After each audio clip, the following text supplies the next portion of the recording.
Perhaps that American politician was right. There are indeed things we know we don't know. For instance, cosmologically speaking, we know we don't know much, and certainly not nearly enough, about two of the enduring mysteries of the universe, dark matter and dark energy. It's little wonder that scientists are devoting so much grey matter and energy of their own to finding out as much as they can.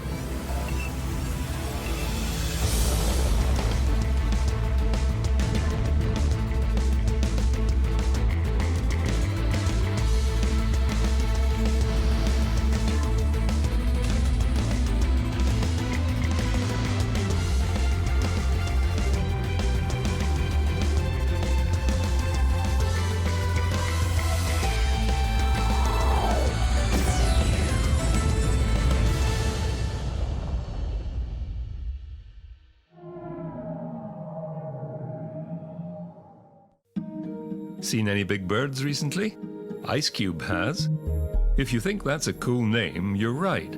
Ice Cube is an observatory at the South Pole, and it saw Big Bird back in December 2012. Ice Cube is a neutrino telescope located at the South Pole, or to be more precise, under it. It consists of over 5,000 detectors that are spread out into a cube about 1 kilometer on each side. It's the world's biggest and its coolest telescope. Ice Cube has detected a handful of extremely energetic neutrinos. One of them, which is called Big Bird, has an energy of about 2 peta-electron volts. To give you an idea of how much energy that is, it is about 1 million times the energy of a dental X-ray. Scientists have been using the names of critters from the popular TV series Sesame Street to designate major events that may help us better understand the particles that emanate from space. Particles like neutrinos. So a neutrino is an incredibly small particle. It moves almost at the speed of light. It is nearly massless. It's incredibly plentiful, but it's very, very hard to detect because it will not interact with just about anything. If you could detect them though, because they have traveled through the universe essentially undeflected, they have information that you could not access in any other way. The theory is that neutrinos are caused by violent events in space. In 2012, light from such an event began reaching Earth. This was a year-long outburst which happened 10 billion years ago in the unromantically named galaxy PKS B1424-418. What we have been able to establish for the first time is an individual blazar as a potential birthplace of an individual neutrino. The Fermi Gamma Ray Space Telescope has an instrument called the Large Area Telescope, which we use to monitor the gamma ray sky, the highest energy electromagnetic band. And we just noticed that there was a tremendous increase in the amount of gamma ray light coming from this one extragalactic blazar. A blazar is an extremely powerful variable galaxy that is powered by a supermassive black hole. It went up not by a little bit, not by a few percent. It went up like 15 to 30 times its average flux. So we knew something was afoot. Later on, it turned out to be coincident both in time and in space with the neutrino that was detected by Ice Cube. Working in conjunction with NASA's Fermi X-ray telescope, Ice Cube was able to link the cosmic neutrino it observed with that outburst from the gamma ray blazar. The first time such a causal link between neutrinos and a single extragalactic object had been established. The enormous increase in gamma ray flux seen by LAT and radio flux by other Tanami telescopes let us finger the exact blazar which is responsible for Big Bird. This is the first time that we can point and say that blazar is where this neutrino came from. Neutrinos and gamma rays are what Fermi is all about. It has already made some startling discoveries. One of its latest is finding the most distant and oldest blazars. Blazars are a type of galaxy whose intense gamma ray emissions are powered by supersized black holes. These distant objects emitted their light when the universe was 1.4 billion years old, or just 10% of its present age. that they developed so early in cosmic history challenges current ideas of how supermassive black holes form and grow. Fermi has received an upgrade to improve its capabilities. We see gamma rays, which are the highest energy form of light. And with each object that we see these gamma rays from, what we're doing is exploring some of the places in the universe with the most extreme environments. The kinds of objects that we can study are pulsars and neutron stars, black holes, as well as dark matter. So, to analyze these events, we have written a very long and complex program that basically uses all the information that was recorded by the instrument and figure out what is the direction of the gamma ray, its energy, and whether or not it's a real gamma ray and not a charged cosmic ray. So obviously software is really important for the LAT. The software that we use to analyze the LAT data has gone through many revisions over the course of the mission. But PAS-8 is really the first revision of the software where we took into account all of the experience that we gained from operating the LAT in its orbital environment. PAS-8 has made everything better, but one of the things that it's made better is that it's allowed us to open our gamma ray eyes to higher energies before, so that's a completely new view, and it's allowed us to open our gamma ray eyes at energies lower than before, so that's another completely new view, in addition to improving everything across the entire energy range. The improvements that we've made to the software retroactively apply to all the data that we've collected. And so these improvements significantly enhance what we can do with the data that we already have, as well as the data that we'll collect. Fermi's talents have also been concentrated on the search for dark matter, and in doing so it has observed unusual behavior in objects that remain unexplained. For instance, Fermi has discovered a gigantic structure in our galaxy, with what looks like bubbles extending above and below the galactic center. These are enormous gamma-ray emitting lobes. Each lobe is 25 light-years tall, and the entire structure may be only a few million years old. Within these clouds, extremely energetic electrons are interacting with low-energy light to produce gamma rays, but no one knows the source of these electrons.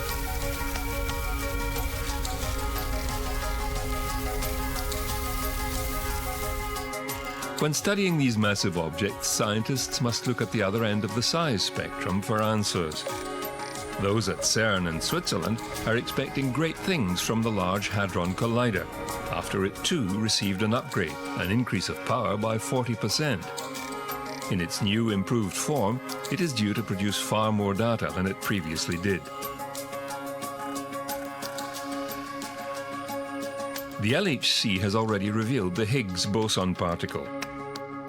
One of two types of fundamental particle, fermions or the other, in our standard model of the universe. What other secrets might it be about to unearth, as it were? With an increased luminosity, we gain sensitivity at the highest energy. So suddenly, we will explore energies that hitherto were not really reachable. So if new physics is hidden there, this is the chance to see it. Some indications that created a lot of excitement with the theorists were seen with the experiment as they may be fluctuations, they may be real particles. As a physicist, of course, I hope that this is new physics already. But maybe that would be too simple. The Higgs boson was the last puzzle piece in the standard model of fundamental particles and the forces which govern them throughout the universe.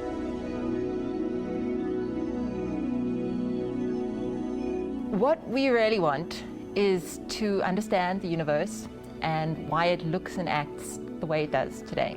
Our role as particle physicists are to figure out what the elementary particles are and how they fit together and interact, kind of like puzzle pieces, and the way the puzzle pieces fit together to give us a picture of the universe. Over the last 120 years or so, we've discovered all the individual puzzle pieces that build up to give us a theory called the Standard Model, which is kind of like the picture on the box. But we know that it's an incomplete theory. What we've essentially got is a small section of a puzzle picture that fits together very nicely and gives us all the particles that we see today, but we have no idea what the bigger picture is. The Higgs boson that we discovered in 2012 was the final piece in our standard model puzzle, and it was a fantastic discovery because it completed that small picture. And now what we can do is possibly use this Higgs boson to access the other parts of the puzzle. So our Higgs boson becomes like a Rosetta Stone to talk between the standard model particles and these new, what we call dark sector or hidden sector particles. So we're going to need to create many, many more Higgs bosons to be able to start seeing hints of this. And that's where the higher energy is useful. When we go to higher energy, it's almost as if we're getting a microscope to look on what we've discovered so far. It's possible that there are some very small differences in that Higgs boson, like the way that it decays, that we haven't noticed yet because we haven't had a strong enough microscope. But with a higher energy collider, with the LHC running at 13 TeV, maybe that is going to give us a strong enough microscope so we can see some small differences between our standard model theory and the Higgs boson that we have today. And maybe that'll give us some hint of some new physics that we can expect to come. But it doesn't explain why nature prefers matter to antimatter, or what dark matter is. One theory that has been developed to answer these questions is what is called supersymmetry. So one of the problems that supersymmetry could resolve is the mystery of dark matter. So this is something that astronomers and cosmologists tell us that there's an additional source of gravity in the universe which cannot be attributed to things we can see, the stars, the nebulae, and other things like that. And so at the moment this has the mysterious name dark matter. I think that's at least partly because we don't really know what it is. It's quite reasonable to think that it's a particle of a kind that we could potentially produce at the LHC, and supersymmetry, or at least some forms of supersymmetry, could explain that matter and predict its properties. So the main problem, if you ask most physicists, I think, that supersymmetry would explain is the mass of the Higgs boson. With the standard model as it stands, we cannot explain why the Higgs boson has the mass it has. It should be many times heavier than it actually is. So heavy that we would have no chance at all of seeing it in any foreseeable experiment. And this currently has no explanation. Supersymmetry would provide a very neat solution to that problem.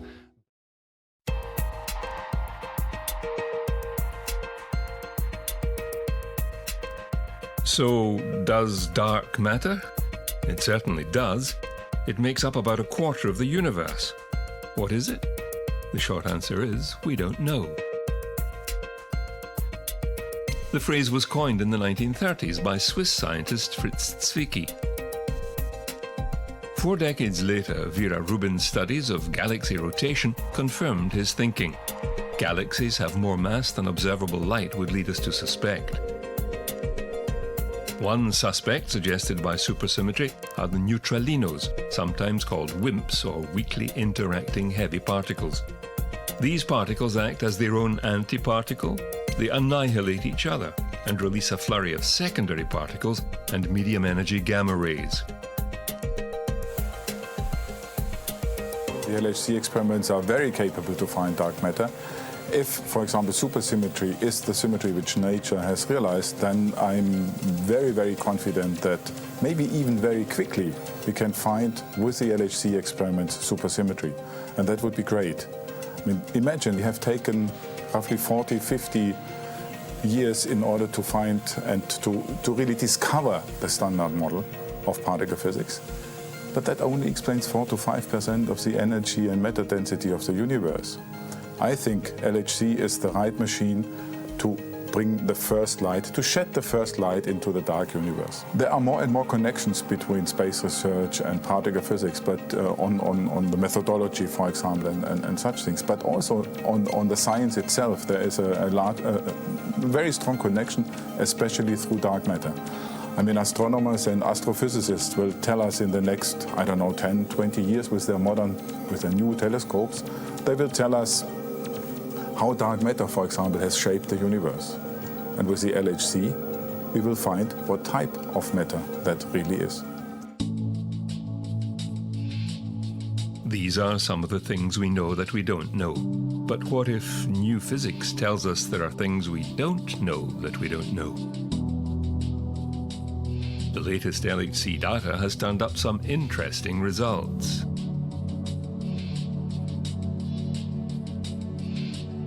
In the data we took last year, we started to see a clustering of events, of diphoton events with 2 photons at a particular region of mass. The significance of that is not at this point very high. With more data, we don't know what's going to happen. There's a chance it could stay, but there's also a bigger chance that it will go away again. But which is going to happen, we don't know. Physicists are keen to explore any glitch in the data. The most exciting thing would be to find something that is completely outside the standard model. Even if it's just a hint that there is something more within our reach, just to give us an idea of where to look for new physics. There's got to be something out there. We know that our picture is incomplete, and we just have to find the right place to look for it. For this year's running, we are running again at 13 TeV center of mass energy. But the big difference this year is we're going to run at a lot higher intensities, and we expect to get a much bigger data sample. So the experiment itself is ready and starting to take the data that's coming, and it really is shipshape waiting for the new data. At that point, of course, then we're looking in great detail and great depth at the data to try and understand what the physics is in the new data. And there's many different things we will be looking at with this new data sample. We will look again at the known processes of the standard model, which we've already seen at lower collision energies, and we started to understand and to measure with last year's data. But we'll also, of course, look hard at places where we might be able to see new physics starting to occur. From the tiniest of subatomic particles to the immensity of galactic clusters, scientists and astronomers are looking into the past so as to see the future. But when you think again about what we're exploring, when you think about the images that we're going to take, when you think about how far away and how far back in time we're going to look, you can't help but feel like you're a part of something that's really important, that's helping us see not just about the past of the universe, but the past of us, where we've been and really where we're going to go. If discovering the true nature of dark matter is successful, then we will have put together a picture of about 30% of the universe. There's still a lot more stuff missing, and it's called dark energy.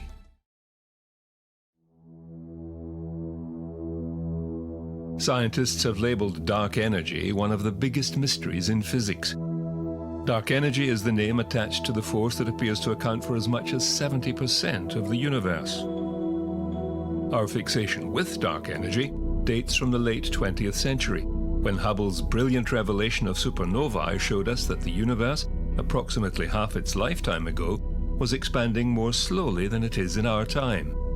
It started to speed up around 7.5 billion years ago. Why? Dark energy is the working name for the amorphous answer to that specific question. Is it a property of space itself? Does empty space contain its own energy? Does that energy increase as more space comes into existence? Dark energy has negative pressure. As dark matter is inimical to light, so dark energy repels gravity. At least that's how the theory goes. And to back it up, one major international effort is nearing the end of its scheduled working plan.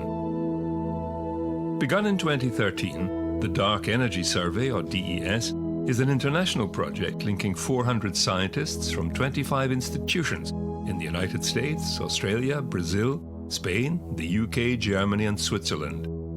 Its chief instrument is a 570 megapixel digital camera, DCAM, attached to the Blanco telescope at Cerro Tololo in Chile.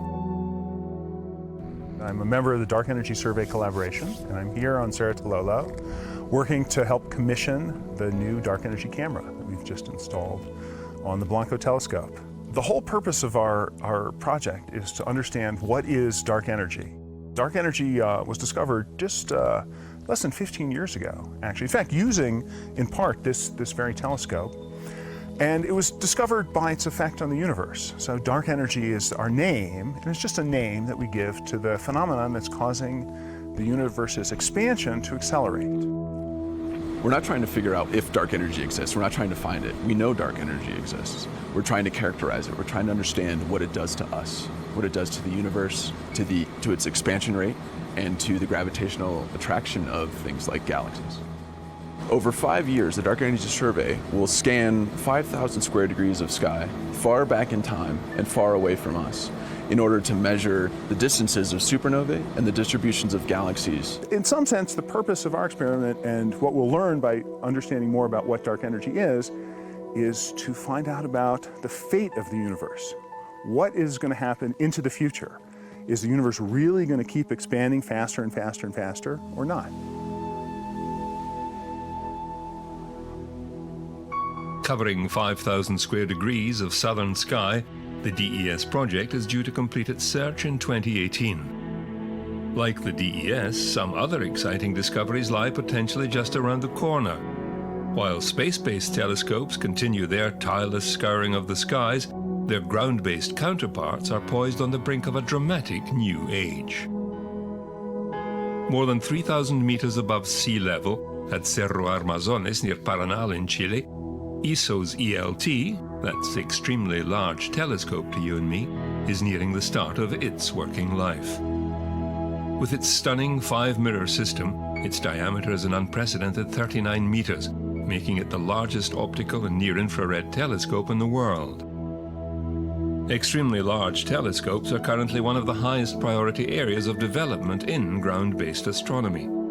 On ESO's ELT's job list will be the continuing search for exoplanets, examining the possibility, for example, of establishing contact with Proxima Centauri b, one of the likeliest candidates for Earth-like biological conditions.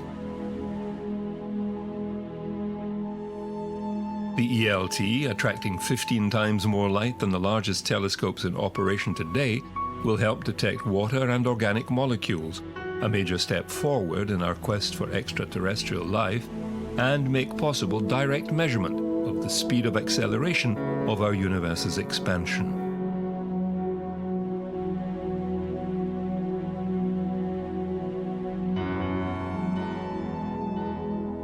Will it provide some of the answers we seek? Or will it show us collectively that we don't yet even know what we don't know? Is gravity an illusion?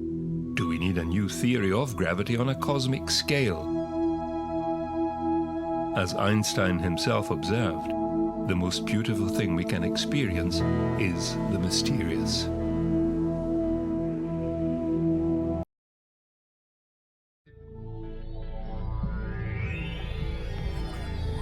Stars are a bit like human beings. They can be warm or cold. They come in all kinds of shapes and sizes. And, let's face it, they can be dim or bright.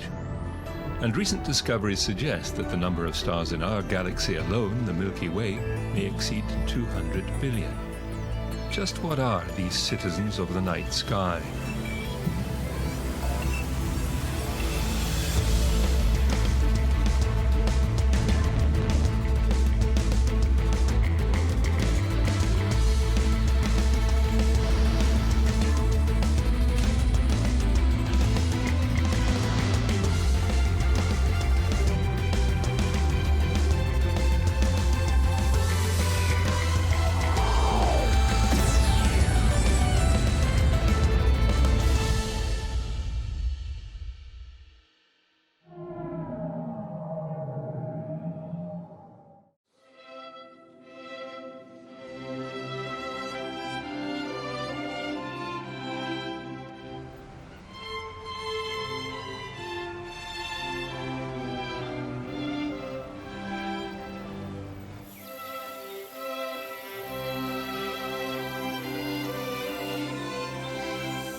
Days are numbers, count the stars.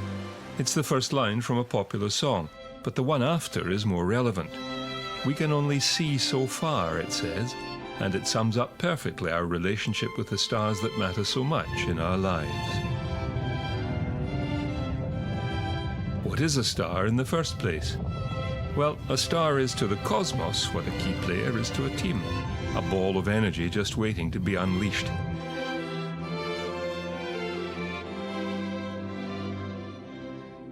Stars are essentially bodies of hot gas arising within a nebula, which itself is simply a cloud of dust and gas within a galaxy. Most famous perhaps is the Eagle Nebula, with its stunning pillars of creation.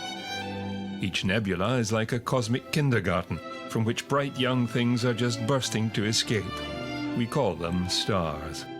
Suggestions are that 7 new stars form each year within our Milky Way alone.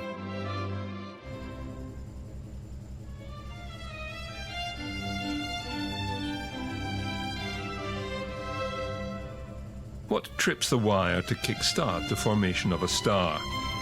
Usually it will be one of 3 events. The effect of an explosion from a nearby supernova, the nebulas moving through a particularly crowded pocket of space, or a flirtation with another passing star. At some stage, an area of high density within a nebula will resolve itself into a globule of gas and dust, which will then contract under the force of its own gravity. This condensing matter heats up. As the density increases, this protostar, that is to say the first iteration of the new heavenly body, starts spinning around a central axis. A new star exists in what scientists call hydrostatic equilibrium. The inward force of gravity is balanced by the outward pressure from the star's core. If there is sufficient matter, a nuclear reaction will take place, releasing a huge burst of energy, which must find its way from the new body's core to its surface. This process takes place over an enormous time span through a combination of radiation and convection.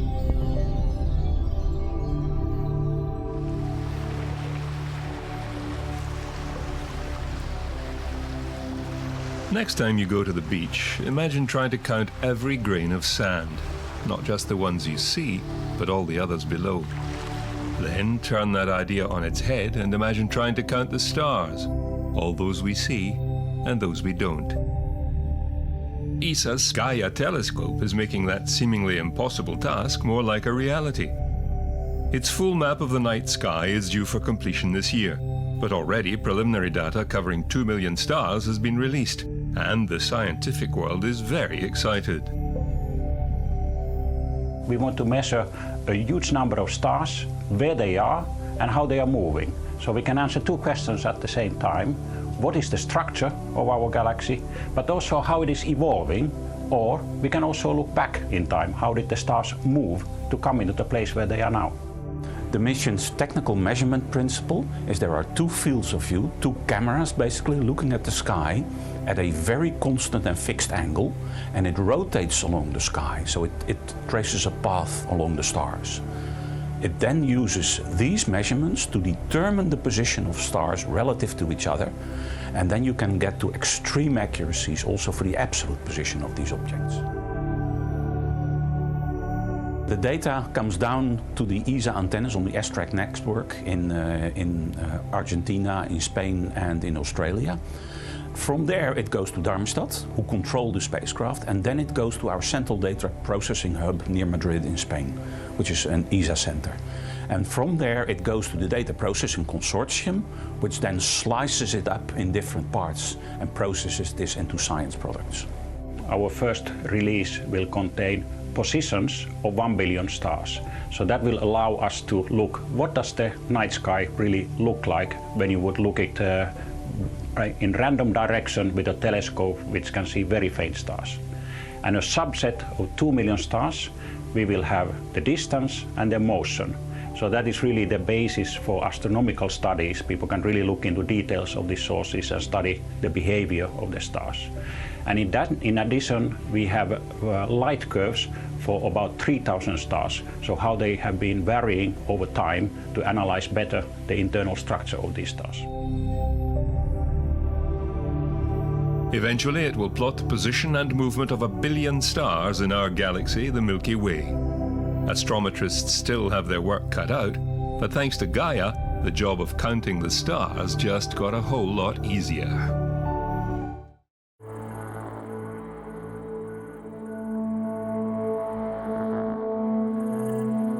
Something remarkable happened in November 2016. Astronomers discovered a new way of witnessing a star's formation. Adding to the familiar methods of transit, gravitational lensing, and direct imaging, they found a new little friend, quite literally. Chandra, the world's most powerful X-ray telescope, is part of the great observatory that includes Kepler and Spitzer.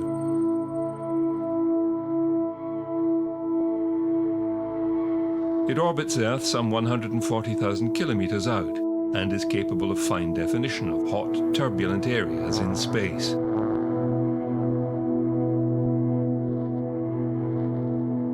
Little Friend acted as a mirror, deflecting X-rays from Cygnus X3 towards Earth to help astronomers identify stars coming into being.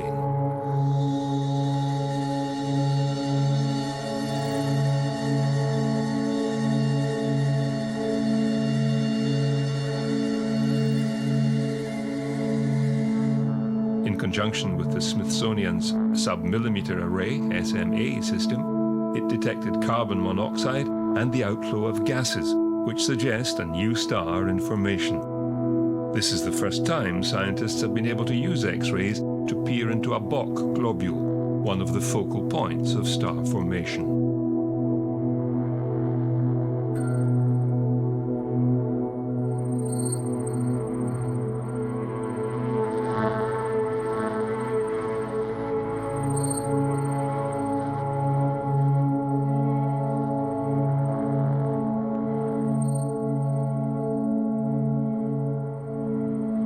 The nomenclature of stars derives from their size, which is in part a function of the phase of their life they are going through. A life, incidentally, which may extend to trillions of years.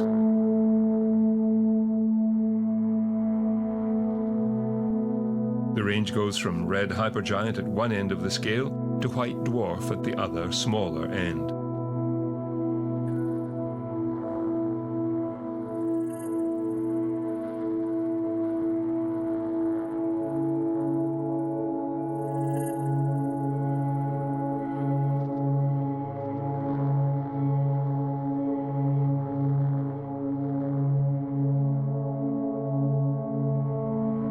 Those at the large end are far larger than our Sun. They may be billions of times greater in volume.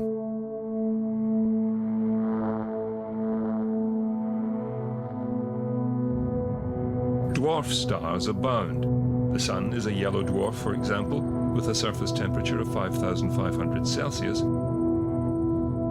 while red dwarfs like Proxima Centauri are stars on their way to becoming white dwarfs. What remains of giant stars whose light, put simply, is failing.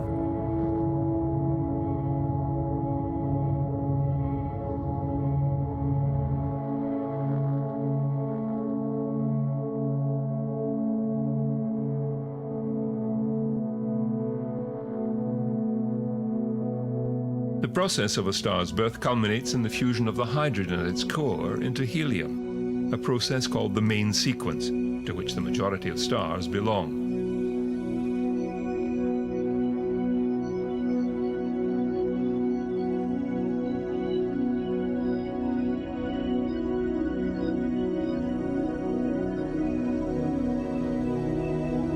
Red dwarfs are not only the most common, they are the most durable.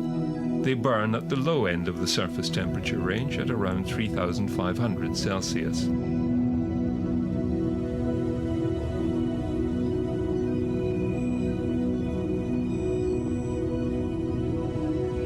In massive stars, the hydrogen to helium conversion is much faster. Paradoxically, the bigger the star, the shorter its life.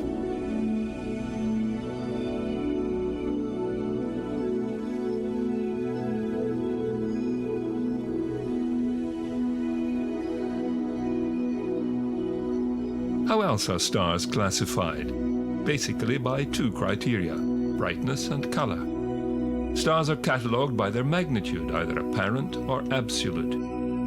Apparent magnitude, as its name suggests, refers to the luminosity of stars as seen from Earth.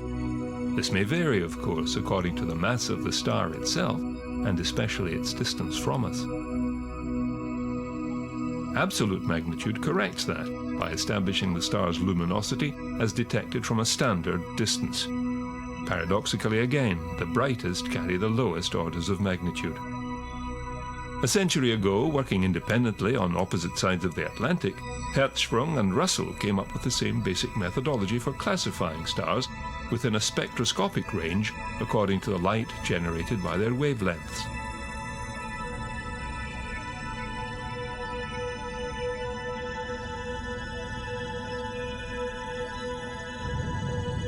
The scale runs from O to M, and, to cite some examples, from the blue of Zeta Puppis to the red of Betelgeuse or Betelgeuse.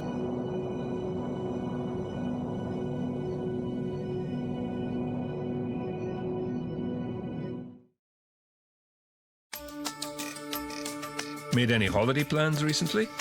If you're a stargazer, then NASA's own travel bureau may have just the thing for you. While a trip to another world may not be within your budget just yet, astronomers are making us increasingly aware of the heavenly bodies above us and planning on getting us there. When set alongside exotic places like Monaco or Morocco or wherever, the holiday destinations advertised in NASA's graphic travel bureau may not seem too enticing. But they are certainly, to use a travel agency cliché, out of this world.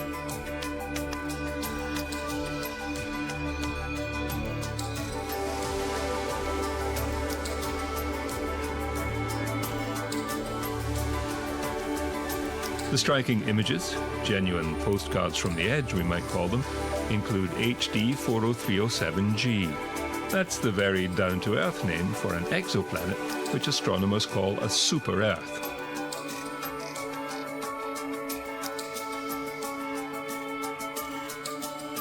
One of those revealed by the Kepler Space Telescope on its so-called K2 mission when it bounced back from a mechanical failure in 2014.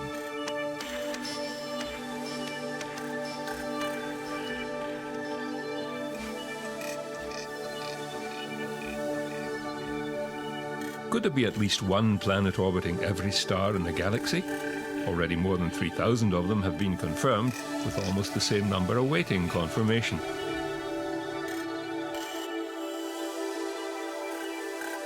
The nearest to us is Proxima Centauri b, a mere 4 light-years away from Earth, in the triple star system of Alpha Centauri.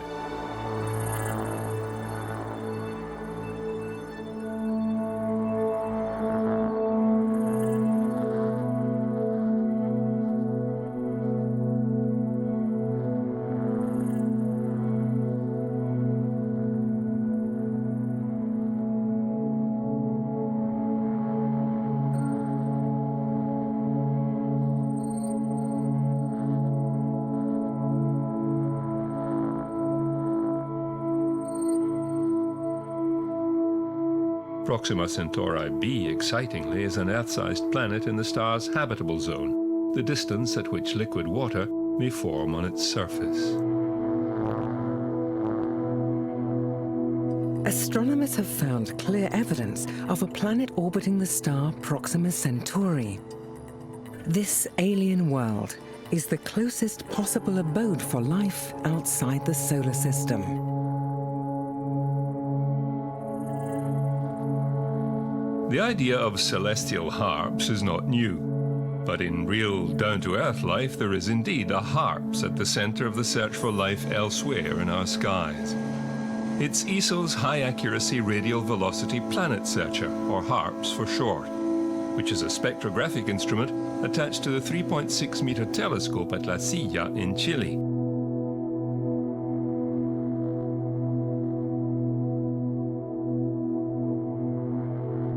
Reflecting our connected age, in 2016, ESO invited members of the public to follow live as it embarked on a determined search for proof that circling Proxima Centauri there was, as suspected, an exoplanet, the pale red dot that gave its name to the program.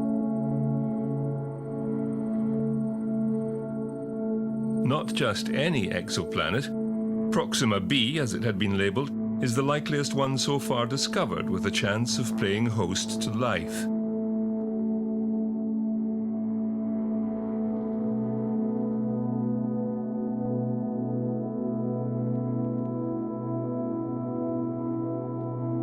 In late summer 2016 came the thrilling news.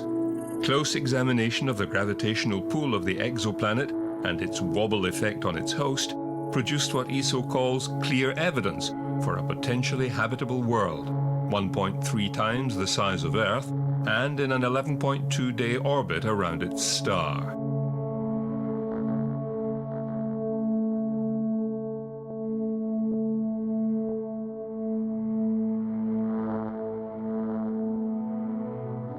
Ultraviolet and X-ray radiation levels on its surface appear high, and the exoplanet is much nearer to its host than we are to our Sun. But ESO next plans to use its forthcoming Extremely Large Telescope, the ELT, and later interstellar probes to get even closer to solving the enigma of Proxima b.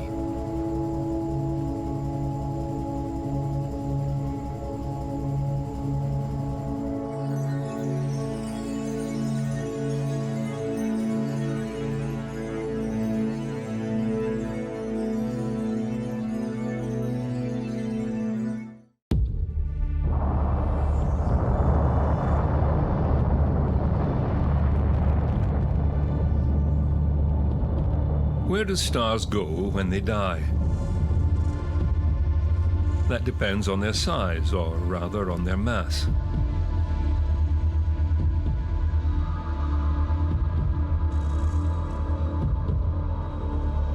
Stars of high mass will follow one of two paths. Nearing the end of their life, as the core of the star collapses, it will give rise to a supernova. The gigantic explosion triggered when the output of energy at its core suddenly ceases. Scientists are predicting that Betelgeuse, the red giant in Orion whose mass may be as much as 20 times that of our Sun, is on its way to a supernova within the next million years. The end product of a supernova will be either a new, different kind of star, or that great unknown, a black hole.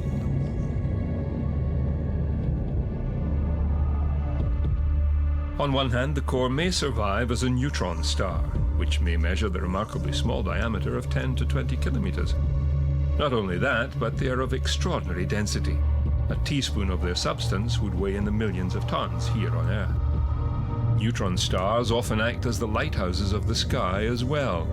Because of their strong magnetic field and fast rotation, they emit polar radiation beams, discernible when the beam is directed towards Earth, just as the beam from a lighthouse will be visible out at sea only in fleeting cyclical movements.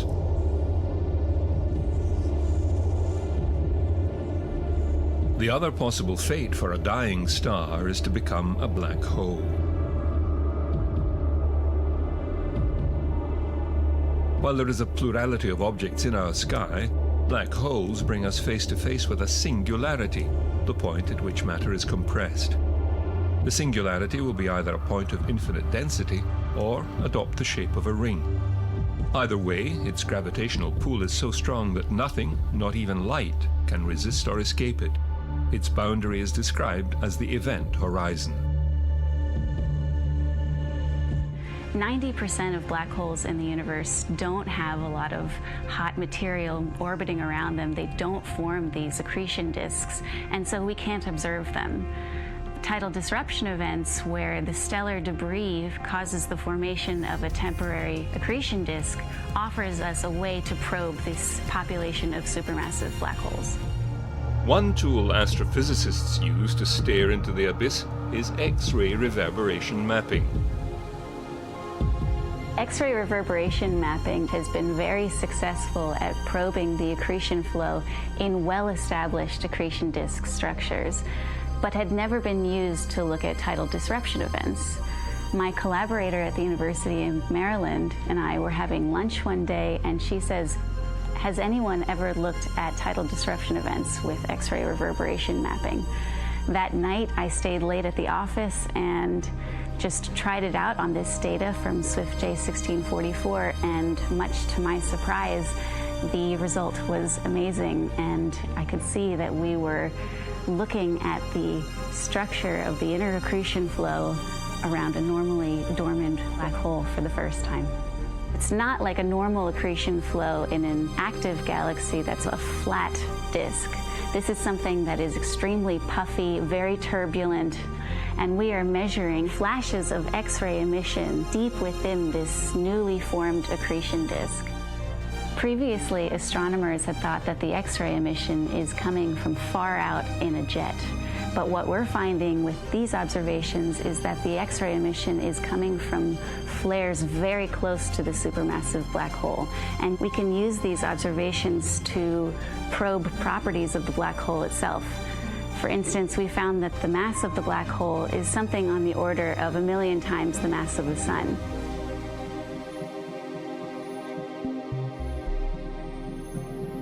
The Milky Way, which contains our solar system, is itself part of a so-called local group of galaxies, including, for example, Andromeda, which in turn belong to the Virgo supercluster, 100 million light-years across.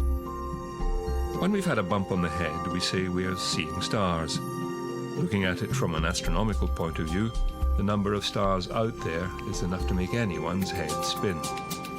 And that's before we even get to the dark side.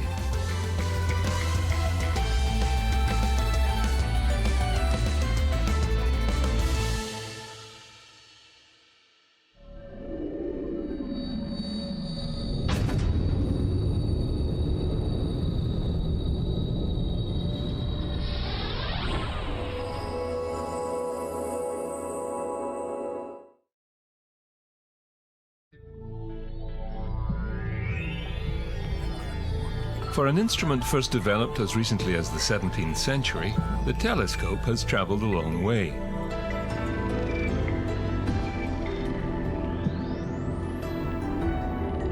The latest version of the once humble telescope will be going a lot farther, carrying us ever closer to the first light that ever bathed the universe in which we live.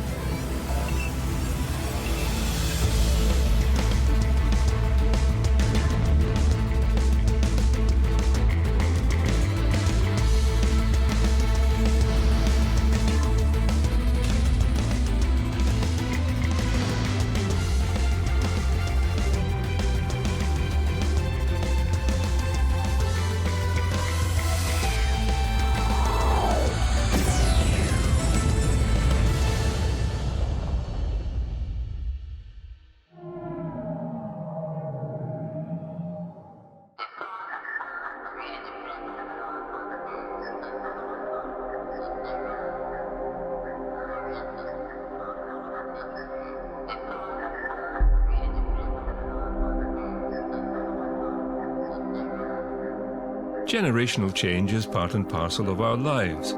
In terms of space exploration, the Hubble Space Telescope has been doing its extraordinary work for a generation now, and it's time to hand over the reins.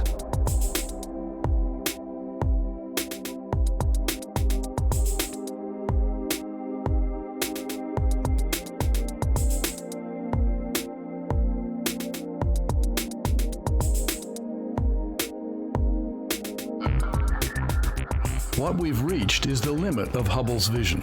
As amazing as Hubble has been, we've come up against the immutable reality that Hubble can't, in fact, see everything.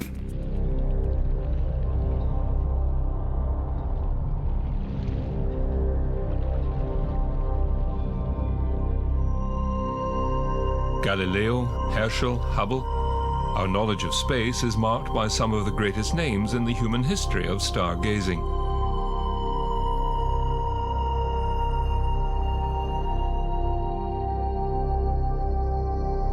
But who was James Webb? His name is attached to the James Webb Space Telescope, which will soon be helping us understand what lies beyond even the amazing reach of Hubble.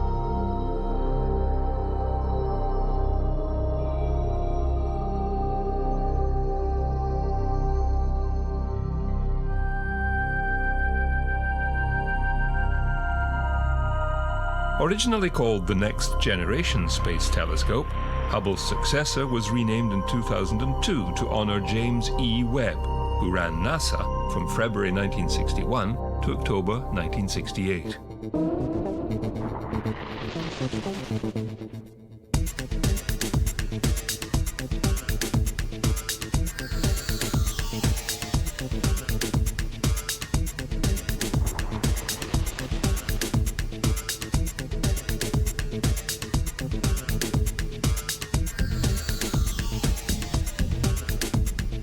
Those dates, of course, put Webb at the heart of the American space program, and the moon landing in particular. But that was not Webb's sole preoccupation. Webb's energy encompassed robotic spacecraft, probes to Mars and Venus, and in 1965, his advocacy of a large space telescope. He was, in other words, a man of vision.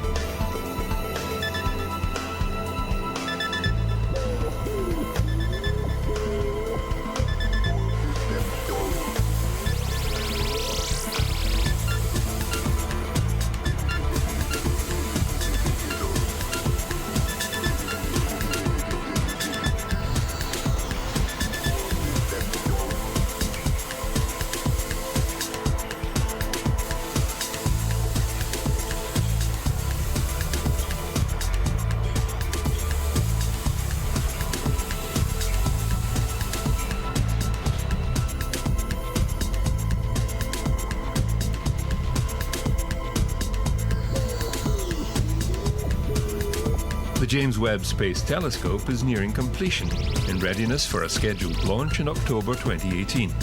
By a happy coincidence, exactly 50 years since James Webb's tenure at NASA ended.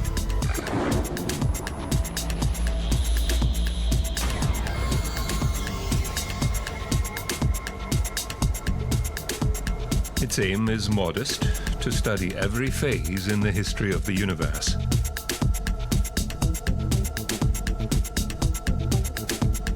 Several major agencies have collaborated in the creation of the James Webb Space Telescope.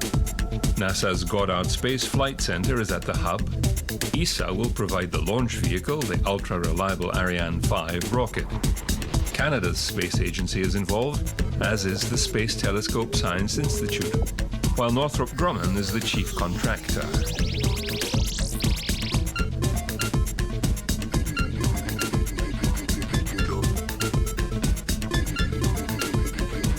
The Webb will be wonderful for the astronomy community. Not only will it give them the kinds of wonderful resolution we have with Hubble that you can get above the atmosphere, but it's going to bring them access to a wavelength region where many of them have not worked before.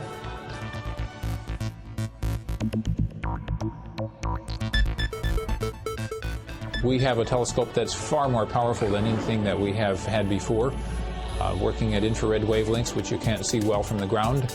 And that will enable us to see things from the most distant universe that we can only guess at, things in the outer solar system that we can only guess at. The Webb is going to be such a powerful telescope. It's going to be like the Hubble. And in the case of the Hubble, probably more than half of the greatest observations, discoveries that the Hubble made were things people didn't anticipate. I expect the same for the Webb.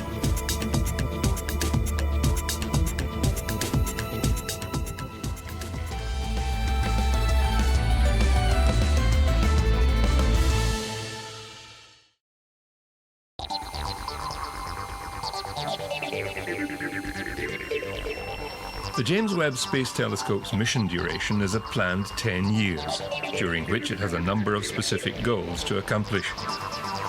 It will search for the first galaxies, determine how galaxies were formed, observe the formation of stars, and measure the properties of planetary systems, both physical and chemical, including our own solar system.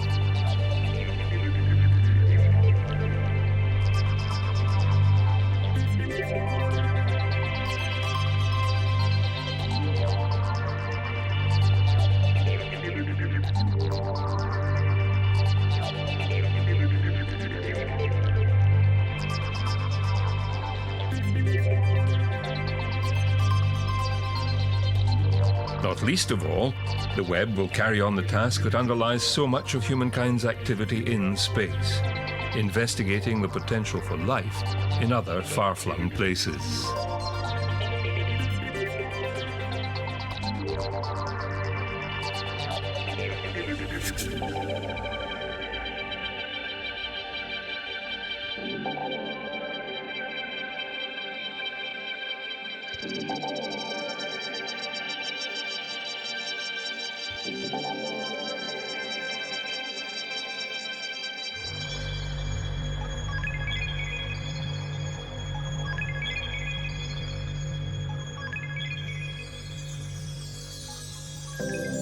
The 6,200 kilogram space-based element of the Webb will not orbit Earth, as Hubble has been doing. Instead, it will orbit the Sun. To do so, it must first travel 1.5 million kilometers, a 30-day journey to L2, the Lagrangian point at which the gravitational forces of Sun and Earth are roughly equivalent.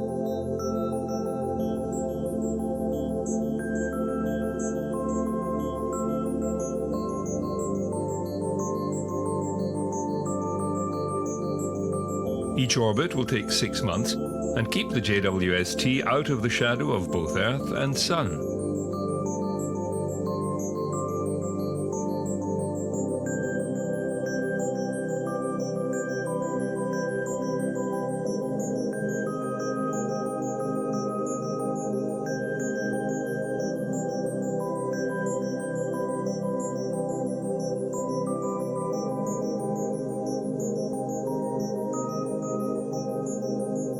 Its trajectory also makes 24/7 communications possible.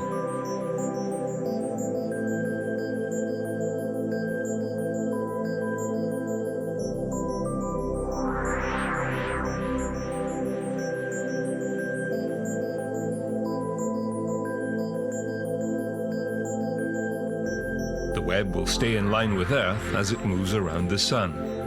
And that is because, while the James Webb Space Telescope is looking for first light, its first task is to find darkness, the condition in which it can operate at its best.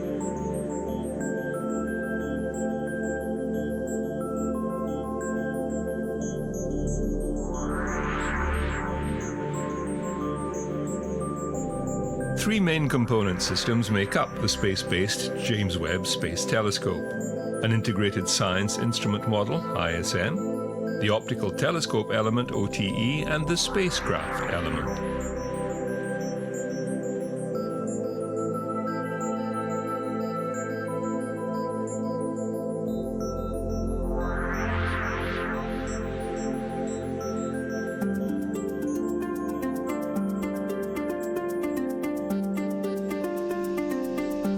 The key to the JWST's enhanced vision is its primary mirror, which measures 6.5 meters across.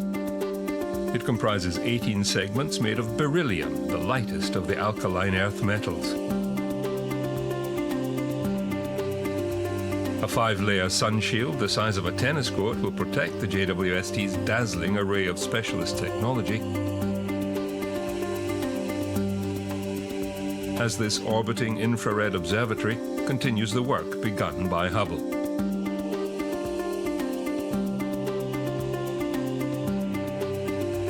On board are a near-infrared camera, a near-infrared spectrograph, a mid-infrared instrument, a near-infrared imager, and a slitless spectrograph.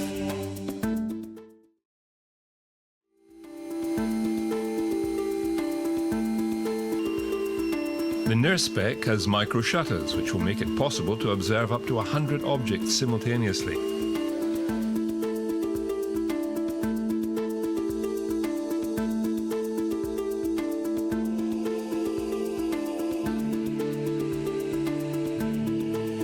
The Webb's cameras and spectrometers are capable of detecting extremely faint signals, a crucial factor in its attempt to see as far back as first light.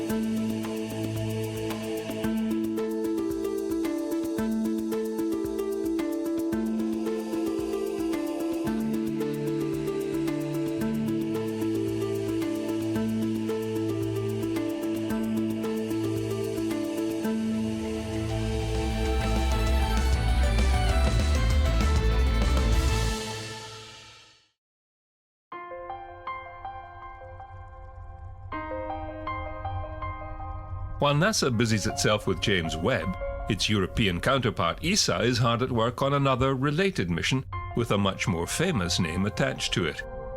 Euclid is named for the Alexandrian Greek whose geometrical study, the elements, formed the basis of our mathematical thinking for almost 2 millennia. What we want is actually to continue our successful program, which is actually providing the cutting-edge space science, meeting the challenges of worldwide research.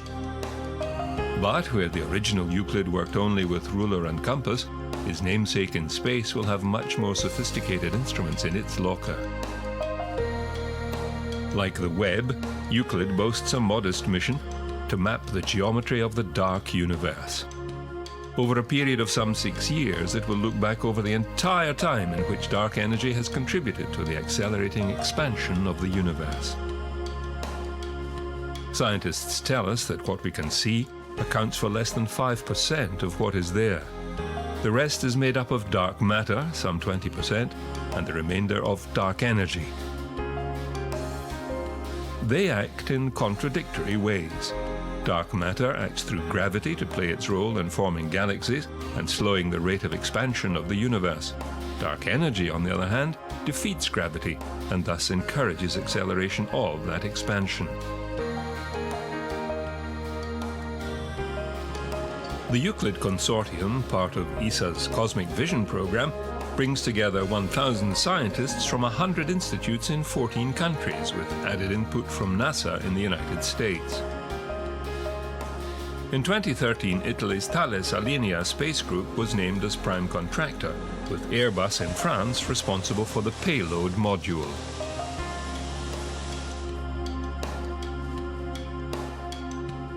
On board Euclid's payload module will be a telescope 1.2 meters in diameter, a visible light camera, and a near-infrared camera and spectrometer. Euclid will undergo its critical design review in 2017, with its launch planned for December 2020 from Kourou in French Guiana. Like the JWST, it will orbit around the L2 point.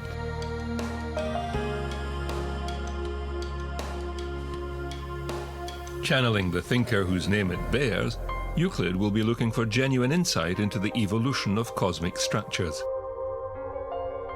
Investigating the nature of dark energy, dark matter, and gravity, it will track their observational signatures on the geometry of the universe and on the cosmic history of structure formation.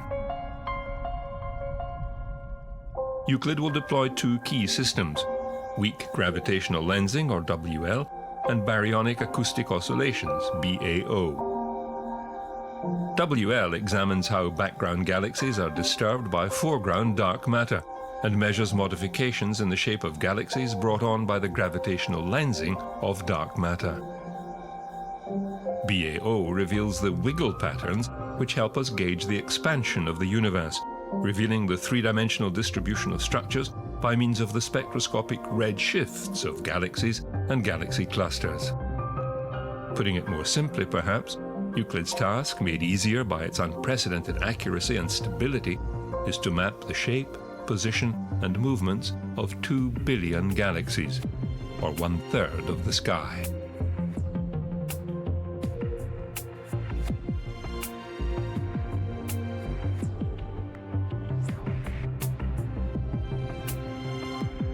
Even more excitingly, the James Webb Space Telescope is not the only star performer, pardon the pun, on the horizon. In 2016, NASA confirmed the decision to go ahead with its Wide Field Infrared Survey Telescope, or WFIRST for short. WFIRST is a NASA observatory that has the top ranking of the National Academy of Sciences to launch in the 2020s. It has the same image precision and power as the Hubble Space Telescope, but with 100 times the area of sky that it views. Looking at a large fraction of the sky allows you to get a more complete accounting. For example, the stars in the Large Magellanic Cloud, which is the nearest galaxy to us, or the stars in the galactic bulge. So you can do a much more complete accounting in a much shorter amount of time.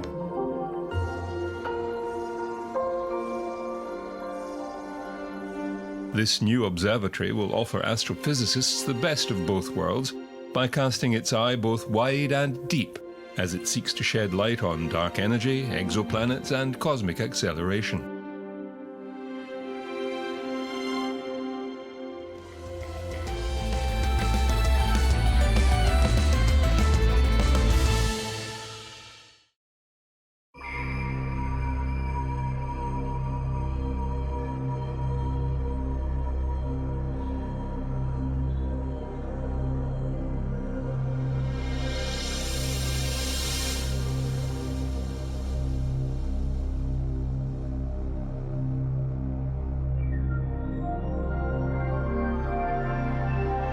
Surveying large areas in near-infrared light, a single image from WFIRST will have all the depth and sharpness to which Hubble has accustomed us, but will cover 100 times the area.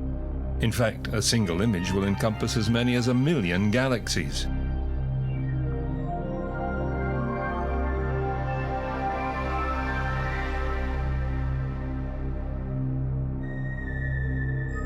The new telescope's work will slip into the groove already made by Kepler, the Sloan Digital Survey, and TESS, the Transit Exoplanet Survey satellite. WFIRST will use microlensing rather than the transit method of detection. It will employ a 2.4-meter diameter telescope provided by the National Reconnaissance Office. But the best of both worlds part of the WFIRST story comes with the coronagraph, which NASA has been able to add to its instrumental array.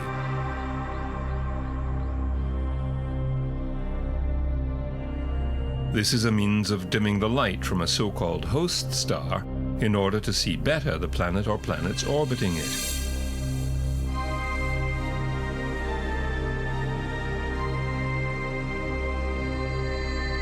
And that is highly significant if we remember that the host star may be up to 1 billion times brighter than any exoplanet identified. If successful, the coronagraph technique will make it much easier to determine the chemical composition of planetary atmospheres.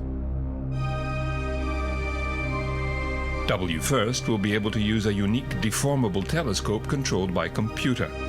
This first mission, due for launch in the mid-2020s, being what is called a technology demonstration, laying down a scientific marker for future missions to go in even more determined pursuit of life beyond the confines of our own solar system.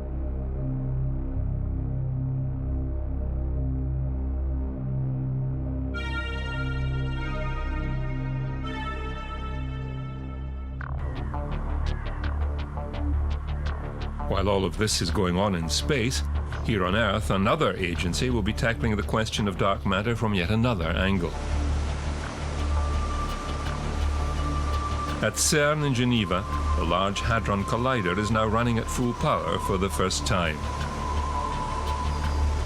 The very exciting and intriguing possibility that in addition to gravity, there might be a new force between our visible matter and dark matter, which is transmitted by a new photon-like particles, which we call dark photon or heavy photon or paraphoton. There are many different names for these particles. This experiment, it's apparatus which is about 30 meters long, and the main idea is that we search for so-called invisible decay of dark photons.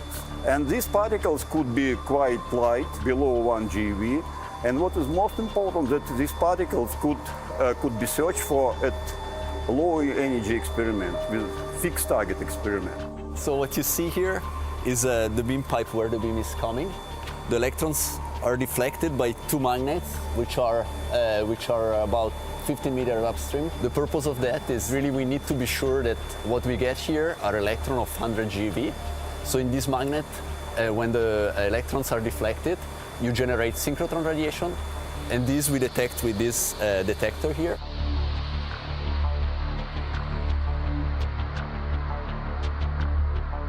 So the idea is that when the high-energy electron collide with the active target, which is electromagnetic calorimeter, it's create in this high-energy collision with the nuclei create dark photons which carry away from the setup significant fraction of the primary energy. So the experimental signature of the existence of A prime is an event with such missing energy, and we search for these events with this setup.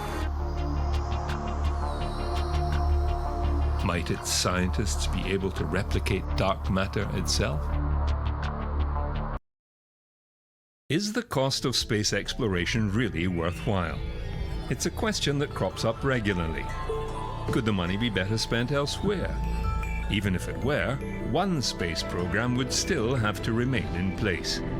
That's the Planetary Defense Program, to locate, identify and deflect any wayward asteroid from hitting Earth and destroying our civilization.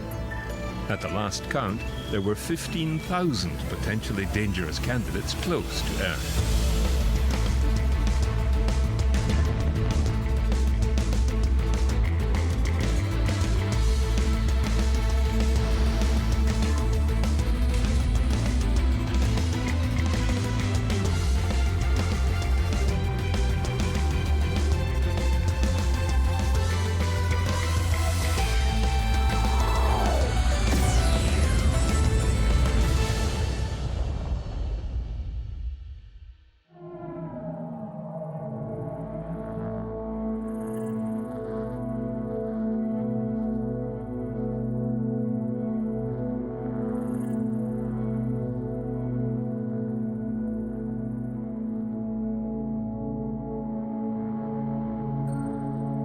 It's now over 2 years since the Rosetta mission reached its target rendezvous, 67P.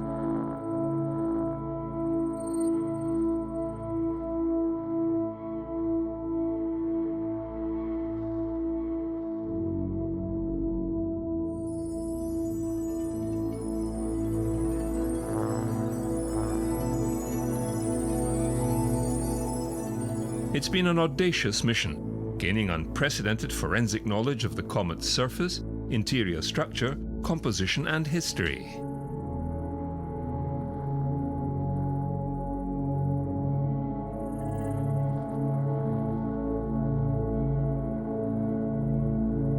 We've noticed that there is not ice on the surface. We would be able to see that, at least not large patches of ice. You don't have skating rinks on this comet.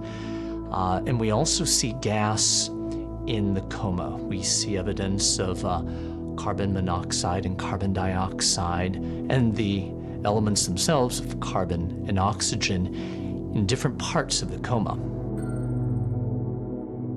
And we discovered that this carbon was actually a very complex material, very complex carbon, very different from the simple molecules that we would expect to find there. So we don't see amino acids or alcohol or this kind of molecules which is observed in the gas, but we see something much more complex and very rich in carbon and poor in nitrogen or hydrogen compared to these other materials. In particular, what we have observed is that the nucleus is composed of a mixture of materials like minerals, like silicates and sulfides, which have been formed in the inner part of the solar system, close to the sun. Because the comet is kept in a very cold environment, we don't expect it to have very high temperature phases, so it can be that this material was formed closer to the sun and was then brought to the comet later. And this for us was a surprise because we knew it for the minerals but not so much for the organics. So it seems that the organics also can be transported over large distances in the solar system. The most prominent, the most exciting changes on the surface, I believe it is still the big drop in the Imhotep plateau, which was 3 meters and 100 meters in height and hundreds meters in radius. But we have seen smaller scale features like a boulder, which was at least 50 meters big. It was 10 tons heavy, which, well, on the comet is just a chocolate bar of 100 grams or so, but still it's a massive thing, which has moved by 140 meters. Likely due to activity, but we don't know the real reason. It was time to decide what to do with Rosetta now its mission was complete. One option was to land it on the comet. There were discussions about what would be the priority for the end of missions. So there were several scenarios put together, and one of the options was to do those very close flyovers. And I mean, in terms of the science objectives, that was the one that will bring us the more interesting scientific results. So it was decided by the science working team to go for this scenario. So yes, that's a very first, again, another first of Rosetta. Rosetta's trajectory was altered to spiral into the comet, taking photos as it closed in.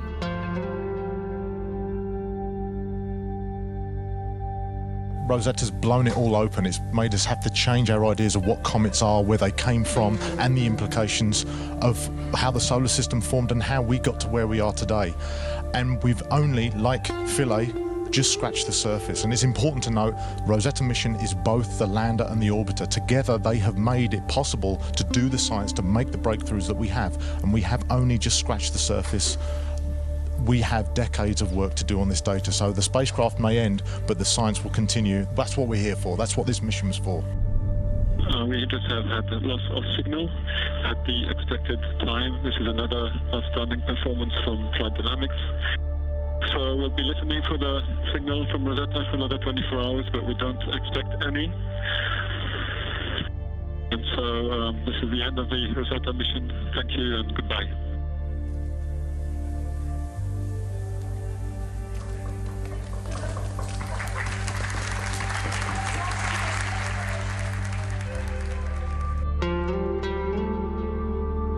One major problem faced by Rosetta and its Philae lander was low gravity. When the lander's harpoons failed to secure it to the comet, it tumbled and bounced until it was lost in the rugged terrain.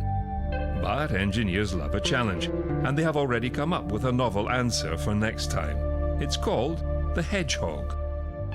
So instead, together, JPL and Stanford have been working on a totally different rover concept that is well suited to these environments, called Hedgehog. Instead of rolling around on wheels, the Hedgehog design actually puts 3 flywheels on the inside of a cube. By spinning these flywheels up very slowly and then very quickly applying a brake, which transfers all the momentum from the flywheels, we're able to cause Hedgehog to either hop or tumble or perform small adjustments. So we've done many tests here on Earth in gravity offloading test beds. Recently, we have flown 2 Hedgehog prototypes on a zero-G aircraft. In these tests, we demonstrated that we would be able to perform on a comet or an asteroid. Hedgehog doesn't have a right way up. Instead, it can tumble over the surface and come to rest on any one of its faces and still work perfectly. JAXA's sample mission from asteroid Itokawa from the last decade returned mixed results. It did, however, teach engineers and designers many lessons about the difficulties of collecting samples from asteroids. Their second attempt is currently underway. Hayabusa 2 is coasting towards another asteroid, Ryugu, and should reach its destination in the middle of next year.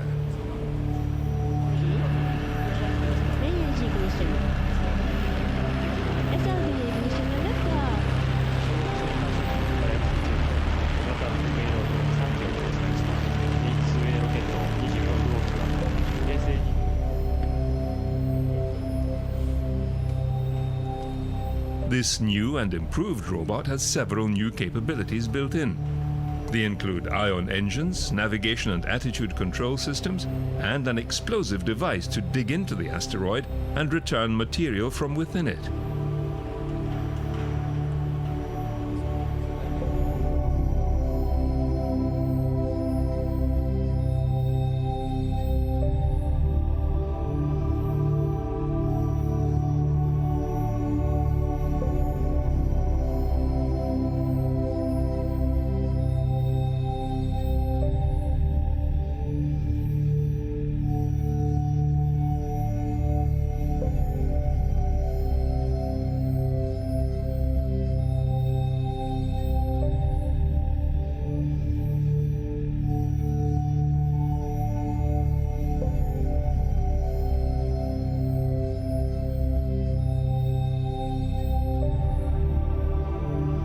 Also on board are a probe and 3 miniature rovers.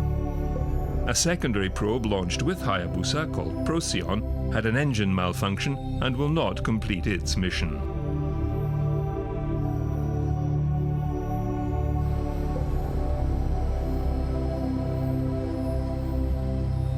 NASA's attempt at an asteroid sample return is also underway.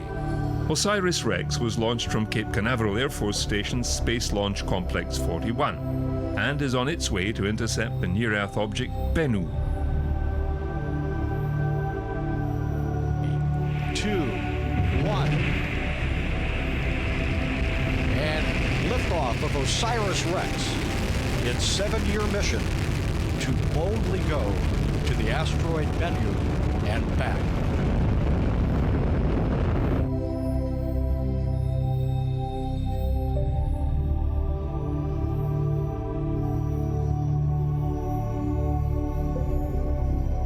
Bennu is a B-type asteroid of approximately 500 meters diameter.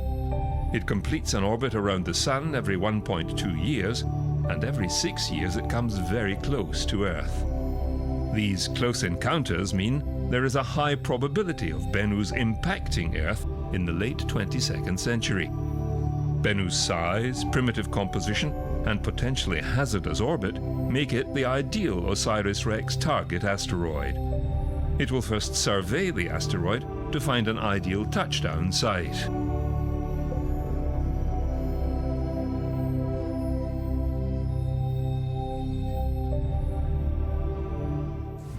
Understanding the shape of asteroid Bennu is going to be absolutely fundamental to understanding the geology and putting it in context. The other reason you really need to understand the topography extremely well is that when we're going in to take a sample, it's a very, very fine measurement. And so if you're coming in, you've got the sampling head at the end of this arm that has to come in perfectly square to the surface. If you don't understand shape, sort of at a 30 centimeter scale, you're not going to be able to collect a sample.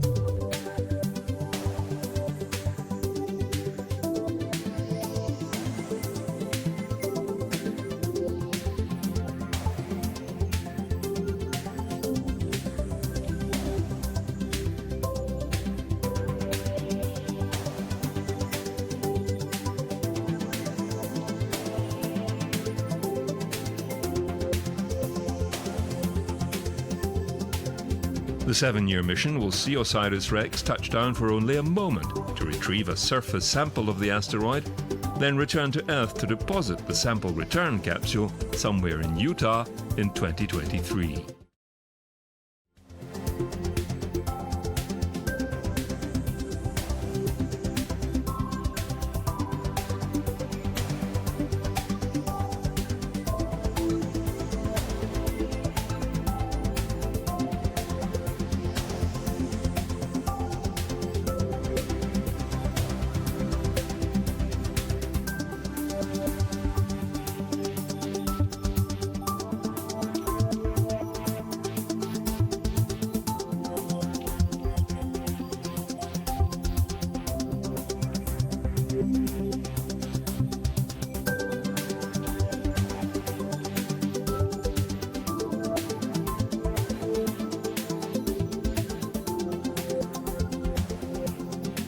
NEOWISE has been a reliable workhorse, operating long past its planned lifetime, but its mission will eventually come to an end.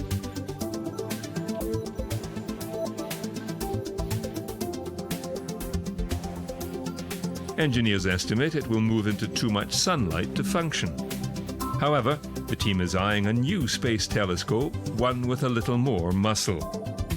The Near-Earth Object Camera, NEOCAM, is specifically designed to hunt asteroids. The proposal has been funded for further study by NASA.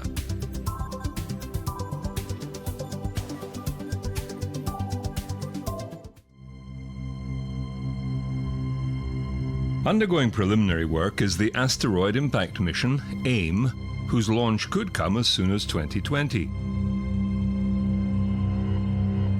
A joint NASA-ESA project would see ESA launch AIM to a binary asteroid, Didymos, and its satellite, Didymoon. They were discovered over 20 years ago and are part of a group of asteroids called the Apollo Group, near-Earth objects that cross Earth's orbit and are a potential threat. ESA's part of the mission is to orbit and study the asteroids, in particular their orbits around each other.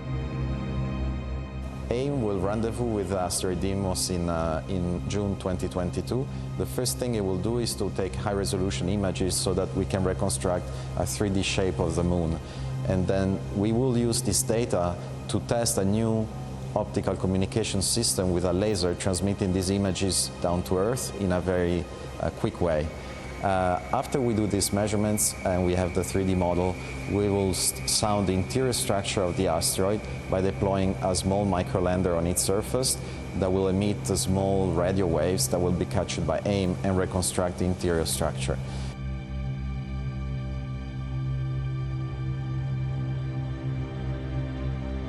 After we have done these measurements, the spacecraft will move away about 100 kilometers from the system, waiting for DART to arrive and impact the moon.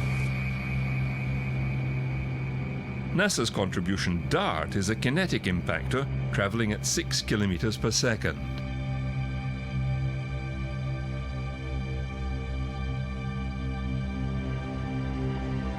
Once the impact has occurred, then we will look at the ejecta and the dynamics of the ejecta cloud. We'll come closer to the moon and repeat the same sets of measurements so that we can understand the changes in the interior structure and the shape and the morphology of the crater before and after the impact. AIM is the first mission to test the kinetic impact deflection technique.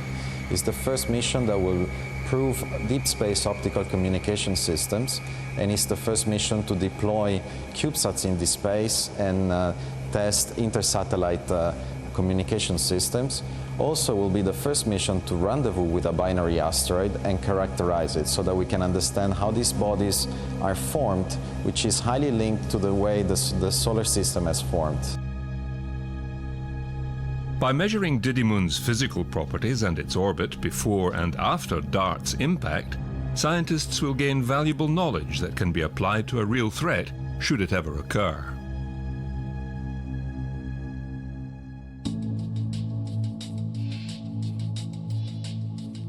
NASA is proceeding with long-term goals such as a manned sample return from an asteroid.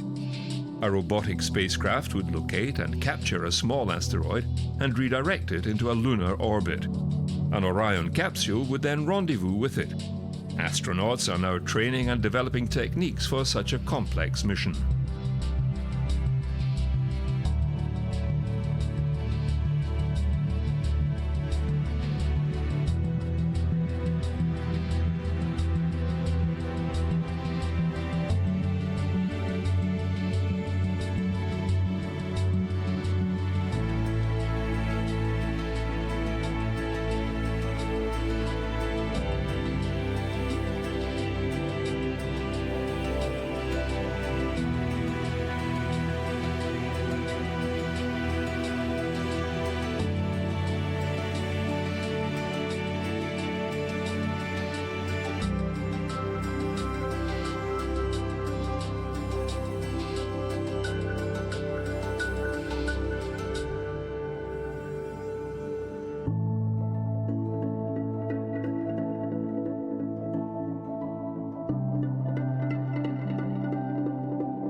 There are still many things to be learned about asteroids and the dangers they might pose.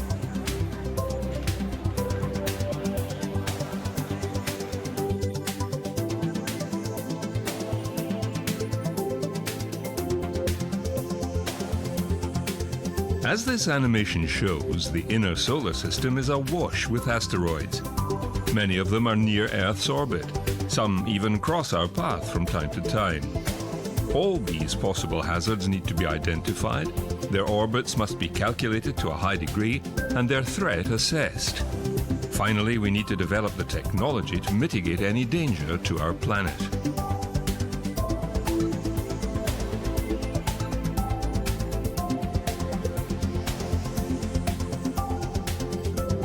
There are several groups of asteroids based on where they orbit. Those within Earth's orbit are Atens and Amors, while the Apollos cross Earth orbit.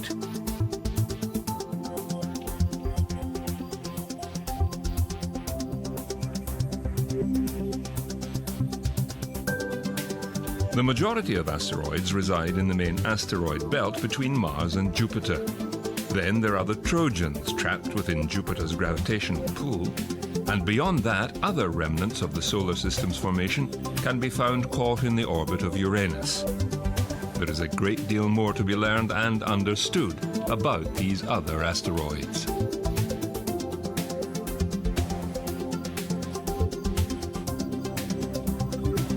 To this end, 2 new asteroid missions have been planned and funded through the development stage. They will study 2 very different types of asteroid.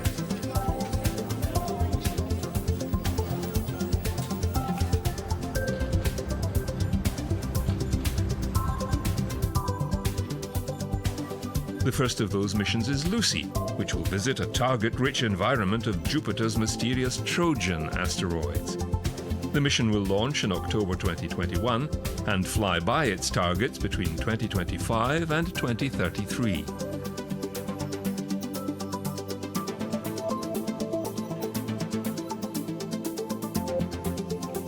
In all, Lucy will study 6 Trojans and 1 main belt asteroid.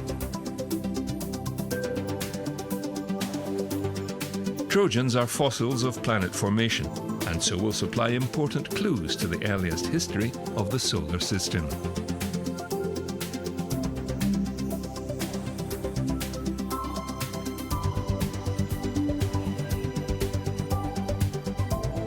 The second is Psyche. This mission will explore one of the most intriguing targets in the main asteroid belt, a giant metal asteroid known as 16 Psyche.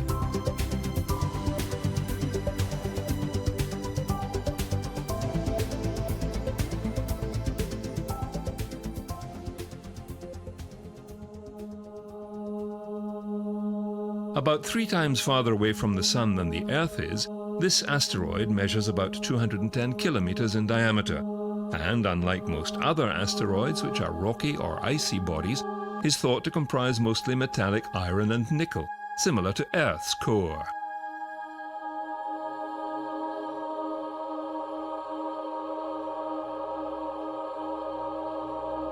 Psyche could possibly be the exposed core of an early planet, which lost its rocky outer layers in violent collisions billions of years ago. The mission will help scientists understand how planets and other bodies separated into their various layers: cores, mantles, and crusts. Psyche will map features, structure, composition, and magnetic field, and examine a landscape unlike anything explored before.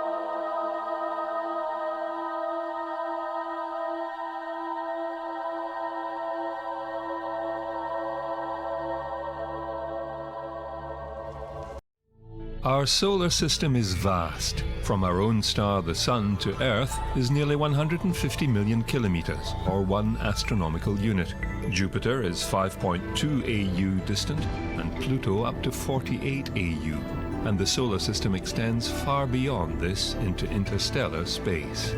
We humans cannot travel that sort of distance, at least not yet. But we can and do send our robots and probes in our place. And the results are astounding.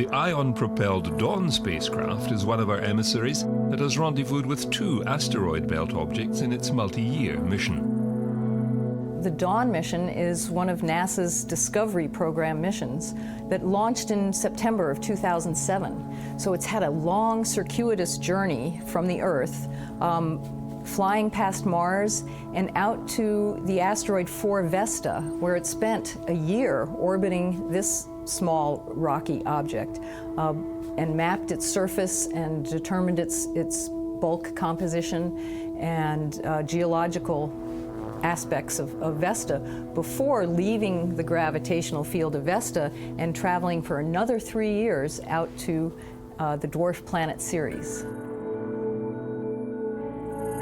Before the arrival of the spacecraft Dawn at Ceres, we were expecting an inert rocking body.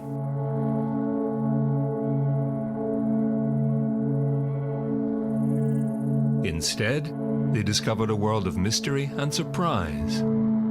Dawn has been orbiting Ceres for more than 2 years now, providing us with fascinating views of an alien world.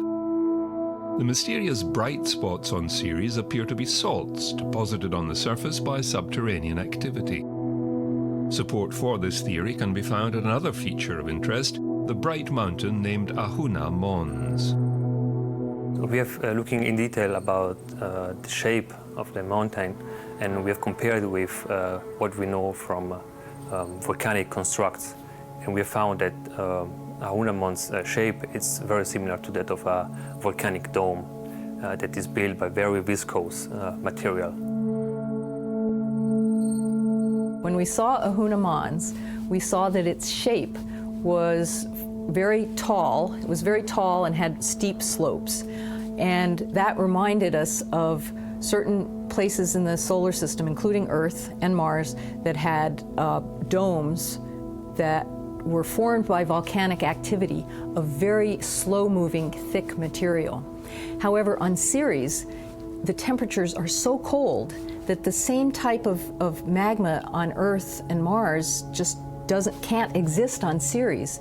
So we then concluded that the magma, or the material that's flowing on Ceres, had to be composed of mostly very salty water that would flow at the low temperatures of Ceres.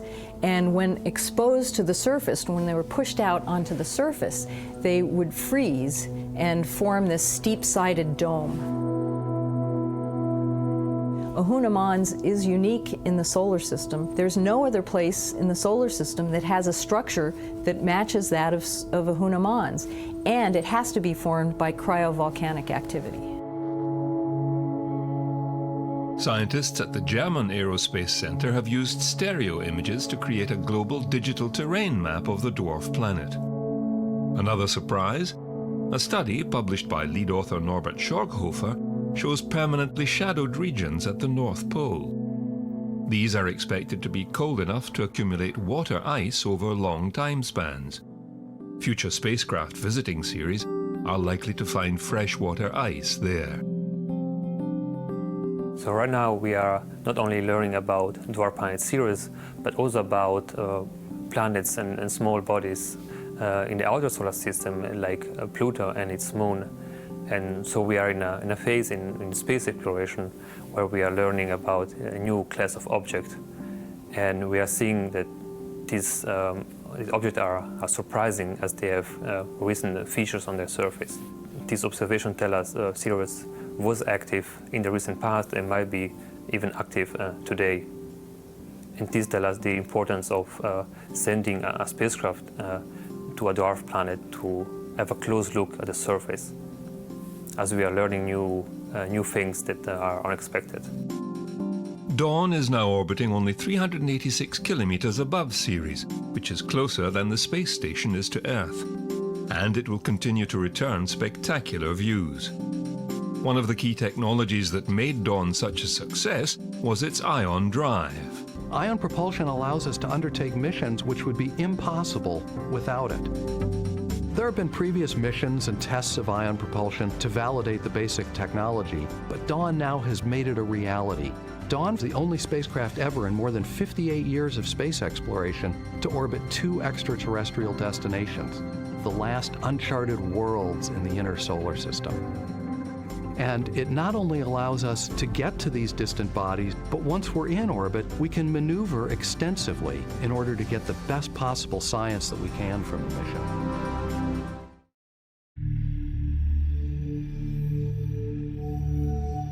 Our second deep space emissary has only recently arrived at its destination, the giant planet Jupiter. Juno is our fastest probe to date.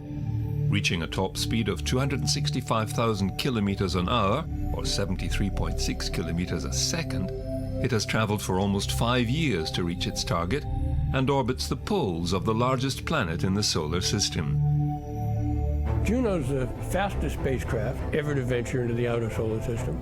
It's the first to orbit pole to pole about Jupiter, and it's the most heavily shielded spacecraft that we've ever launched. The mission is designed to basically wrap Jupiter in a dense net of observations, completely covering the sphere. So to do that, we need a polar orbit, one that passes over the North Pole, along a line of longitude, and over the South Pole. And we do this over the 37 orbits of the nominal mission, and by the time we're done, we've got orbits separated in longitude by about every 12 degrees. So we completely cover the sphere. Basically, the interior of Jupiter is nearly unexplored. What we see when we look at Jupiter and all the great, amazing stuff we've discovered about Jupiter is about the moons that orbit the planet. It's about the atmosphere and the enormous weather systems and the great red spot and belts and zones, you know, stripes across the planet, all kinds of really cool, interesting, exciting stuff, but it's kind of skin deep. When we look at Jupiter, we're going, you know, 1% or 2% of the way down into the planet. That's what we're really seeing. Everything else about Jupiter, the deep interior of Jupiter, is nearly completely unknown. To peer beyond the veil, the suite of instruments on board Juno includes a gravity radio science system, plasma and energetic particle detectors, ultraviolet and infrared spectrometers, and a vector magnetometer. A magnetometer is, it's best to think of it as a fancy compass. Unlike a compass that just records the direction of the magnetic field, our instrument tells you both what direction the field is in and what the magnitude is. And we can measure that very, very accurately to 100 parts per million. Juno's magnetometer is another in a long line of magnetometers built here at Goddard Space Flight Center, following designs developed by Mario Cunha years ago. Our instrument is between 1 and 2 orders of magnitude more accurate than anything that's flown to Jupiter before. And of course, part of that is the result of the star cameras that we're able to fly with our sensors so that we can determine the absolute orientation in space of these sensors. If we did not know the orientation of the sensor as well as we can determine it with the star cameras, we would lose accuracy in the vector measurement. So we carry 4 star cameras with our 2 magnetometer sensors. These have to be held in the same orientation with respect to each other under very extreme environmental conditions. So we designed what we call a magnetometer optical bench. It's a special structure about a square foot in size that is made of a carbon silicon carbide material, almost impossible to machine. But once it's fabricated and the sensors are assembled, they act as one. And that's one of the reasons why we can achieve much higher accuracy than has ever been attempted before. Studying the magnetosphere of Jupiter is a prime objective. Magnetic fields have been a curiosity for thousands of years.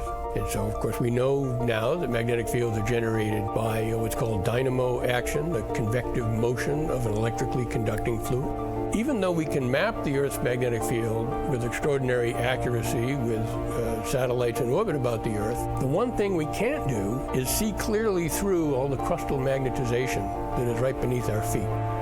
Jupiter is a gaseous planet, hydrogen, helium. There is no magnetized crust that obscures our view of the dynamo deep below. So the exciting part about the Jupiter mission is that we'll be able to image for the first time the magnetic field on the dynamo surface in a way that would never ever be possible on Earth.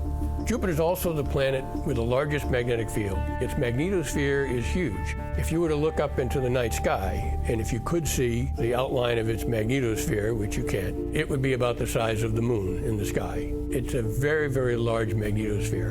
In fact, in the Voyager program, we learned that the magnetic tail, the part of the magnetosphere that is drawn away from the sun, extends all the way out to the orbit of Saturn and in all likelihood beyond. It's a very large feature in our solar system. It's a pity we can't see it. Of course, a strong magnetic field traps more radiation within its grasp, another issue for Juno. There's two types of radiation we worry about. One is when we fly through the radiation belt, we get an instantaneous exposure, we call that flux. The other is flying through the radiation belt again and again and again gives us something about accumulation, we call that dose.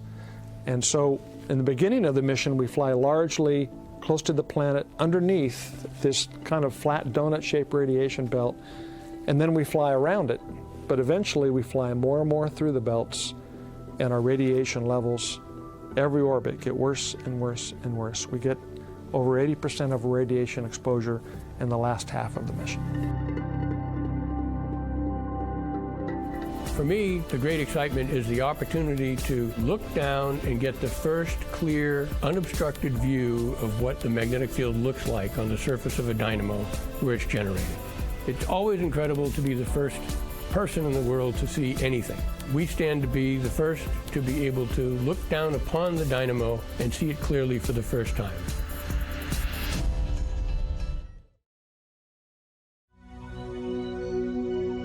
Our emissary to the ringed planet Saturn is now in its final year of operation. Its outstanding performance has included dropping a probe on the moon Titan, making extensive observations of Saturn and its moons, even adjusting its mission to fly through the water vapor plumes discovered gushing into space from the moon Enceladus.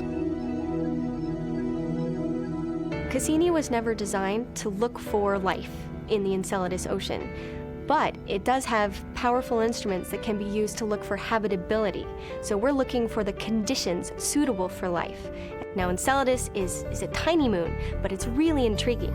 It's got this plume that is shooting out from its south pole. The plume's mostly comprised of water ice, that gets frozen when it's ejected out into space. Most of these particles are coming from these 4 major fractures that we call tiger stripes. Life needs 3 things, right? It needs water, it needs chemistry, and it needs energy. And right now, some of these lines of evidence are telling us that Enceladus has these 3 things. We see some salts, but most importantly, we see organic molecules, things like methane. We also see CO2, ammonia. One of the things that Cassini can look for is molecular hydrogen. This is the smallest molecule that exists in the universe. It's 2 hydrogens bonded together. This molecule can tell us about things like hydrothermal activity going on in the ocean of Enceladus. And this is very important as we start to answer that ultimate question of, is there really life on Enceladus?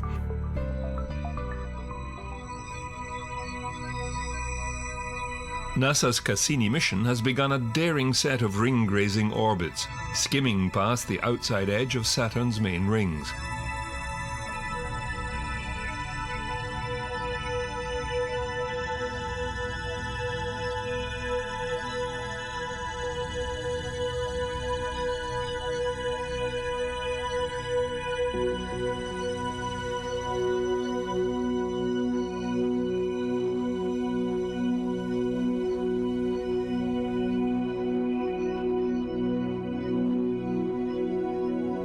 Cassini is flying closer to them than it has since its arrival over 12 years ago.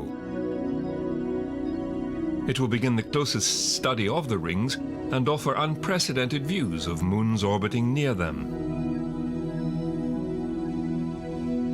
Even more dramatic orbits will take Cassini through the F ring, the outer and most active ring, which contains 1 ring and a spiral strand around it.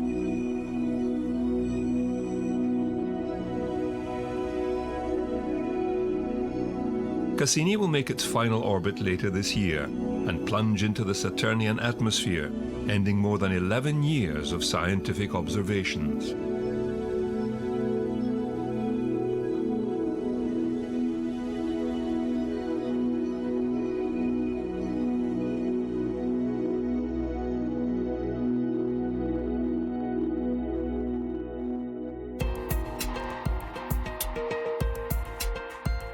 Traveling over 10 years and 5.5 billion kilometers, New Horizons is our emissary to the outskirts of the solar system. In a dramatic flyby, New Horizons scanned Pluto and its main moon Charon. The brief encounter amassed gigabytes of data, which the spacecraft took months to download to Earth.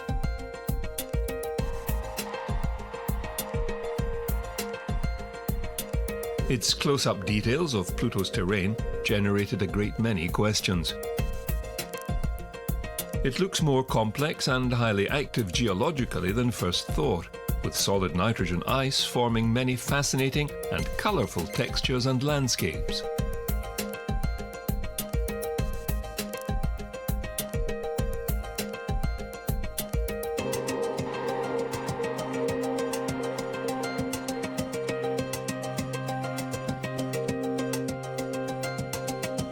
New Horizons captured this high-resolution enhanced color view of Charon just before closest approach.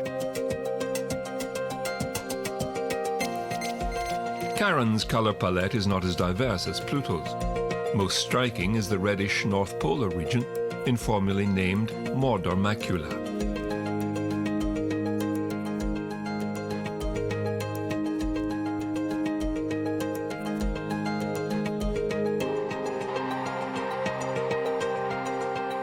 After such a successful flyby, the mission has extended to include a second Kuiper belt encounter. New Horizons is set to fly past 2014 MU-69, a Kuiper belt object currently about 1.6 billion kilometers beyond Pluto. Arrival time, January 2019.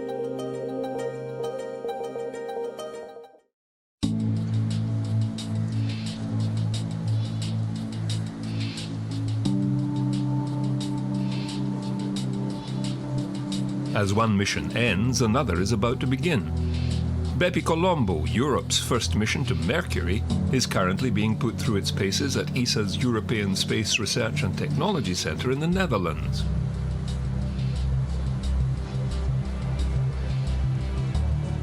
BepiColombo consists of several components in a so-called spacecraft stack.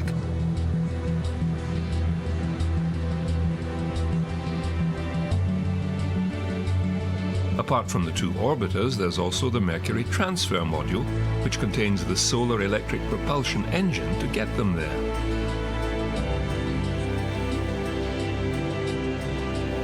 Okay, what we have here is the MTM, the Mercury transfer module, which brings us, or our two spacecraft, to Mercury, the 3 xenon tanks and the 4 thrusters. And when we arrive at Mercury, this unit will be jettisoned, and then we only have our 2 spacecraft. The 2 spacecraft are ESA's BepiColombo and the JAXA magnetospheric orbiter.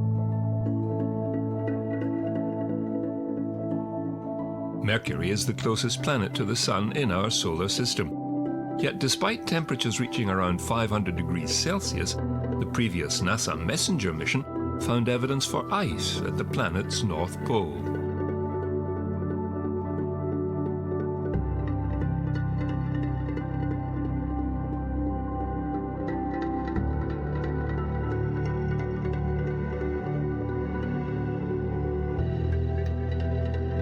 One spacecraft is provided by ESA, which is MPO, we call it MPO, Mercury Planetary Orbiter. And this spacecraft has a focus more on the planet.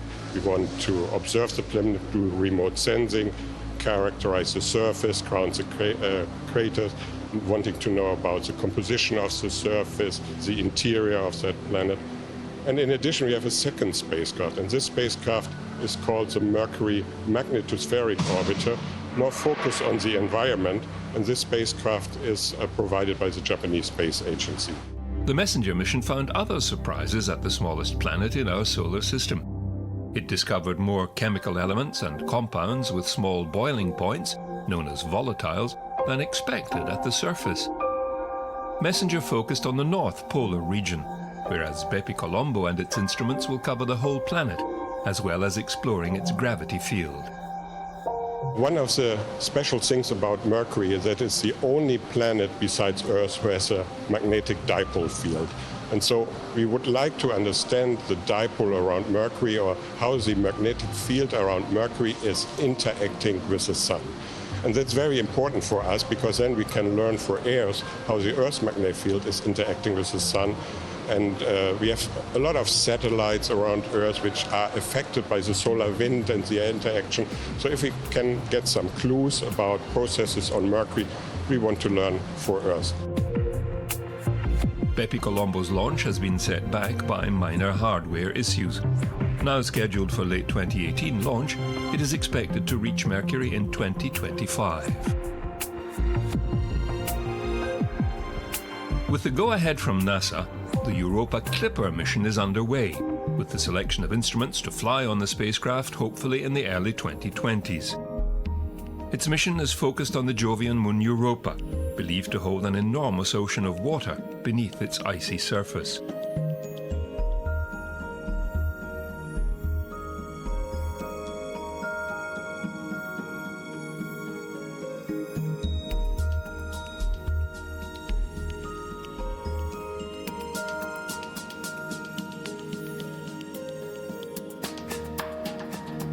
Europa's proximity to Jupiter and its speedy orbit cause the moon to stretch and contract under gravitational forces, generating mechanical heat within the core and providing enough energy to maintain a liquid ocean.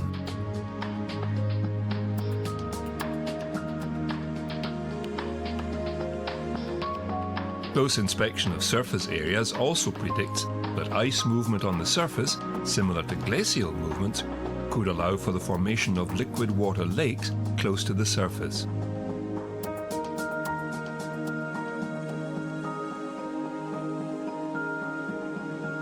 One more place to search for those elusive signs of life.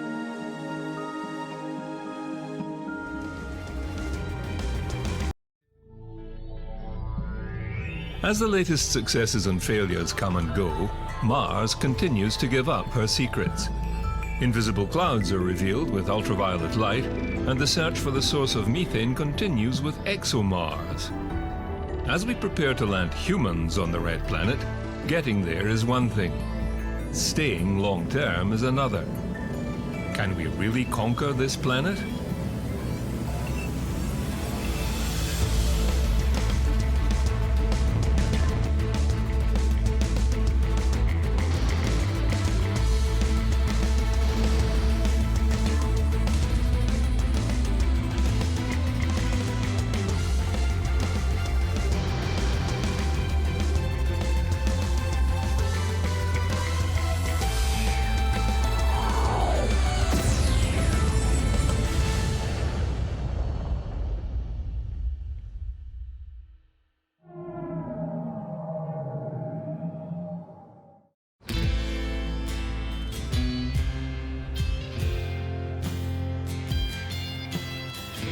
The joint European and Russian ExoMars made a successful launch with great applause and journeyed uneventfully to Mars.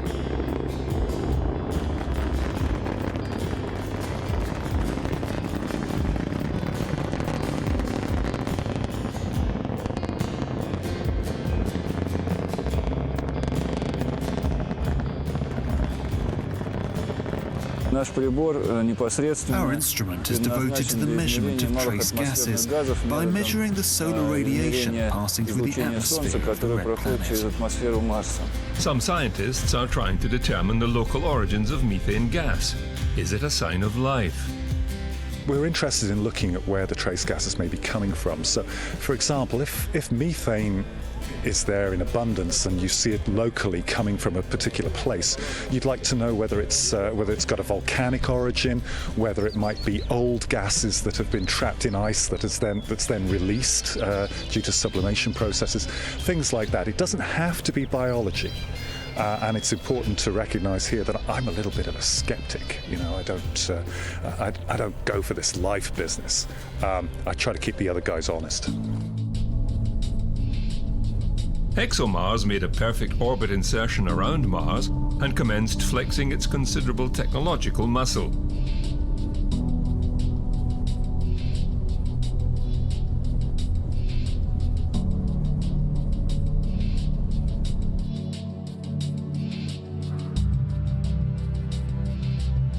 Returning high-resolution images and stereoscopic observations, enabling highly detailed three-dimensional maps to be created.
However, the mission didn't go entirely to plan. The lander half of the probe, the Schiaparelli lander, made an ideal separation from the orbiter and commenced a textbook descent.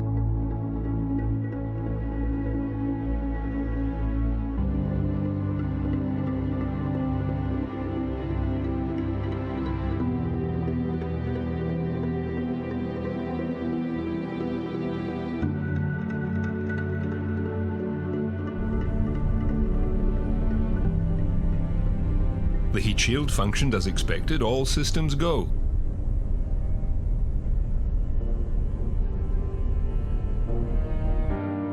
The drogue chute, then the main, were deployed correctly.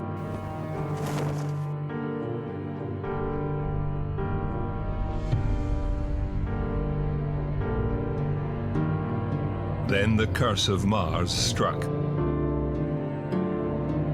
1 second's worth of erroneous data was passed on to the onboard guidance and navigation control system. When this odd data was merged into the computer's algorithm, it generated a false altitude reading, placing the lander below ground level. This triggered the premature release of the parachute and back shell. Braking thrusters fired and the lander's on-ground systems began operating, thinking it had landed. Unfortunately, it was still 3.7 kilometers in the air, and the universal laws of gravity took over, the lander smashing helplessly into the ground. Satellites overhead soon located the parachute and back shell, and then the lander itself, looking like a squashed bug on a windscreen.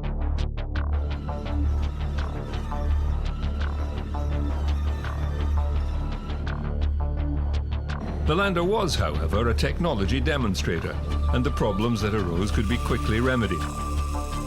So ESA is still fully confident of the technology and will proceed with the next lander containing the ExoMars 2020 rover.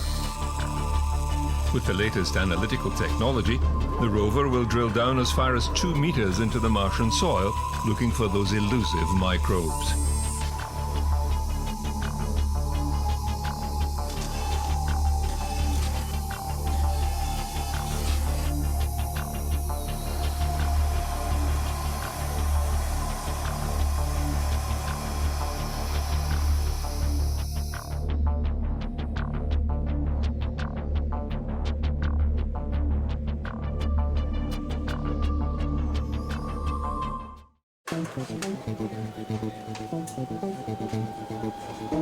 This is the Interact Centaur rover from ESA. It can be remotely controlled from orbit by ESA astronauts. NASA has its own version. They're one of the tools for future investigations on Mars. The proof of concept in Earth orbit will make it a reliable tool on Mars. Astronauts can maneuver the robot to a test table, then perform very fine operations with a number of tools and devices. It could even help assemble hardware and habitats on the Martian surface while astronauts orbit overhead.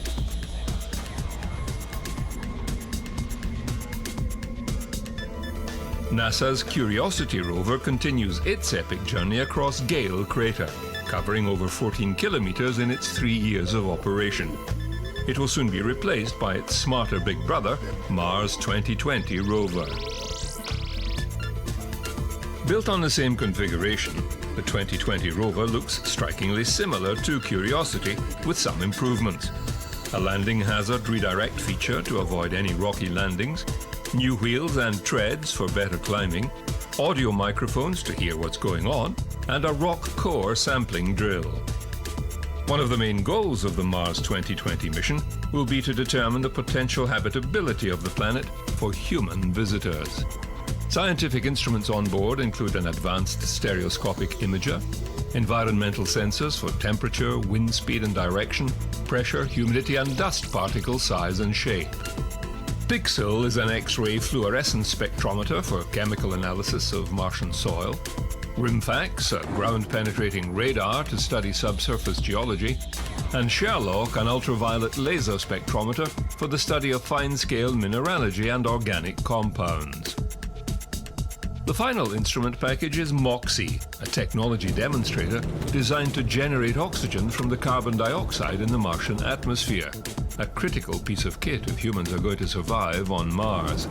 It will generate oxygen for fuel and breathing. Mars's atmosphere is predominantly carbon dioxide, plus trace amounts of argon, nitrogen, oxygen and carbon monoxide. Its mean pressure is 600 Pascal. That's about 0.6% of Earth's air pressure at sea level. So another vital piece of equipment is the spacesuit. In the future, I'm looking forward to spacesuits that are much more of a tool for the astronaut, that is more integrated with the human, and is less of an encumbrance and more of a help.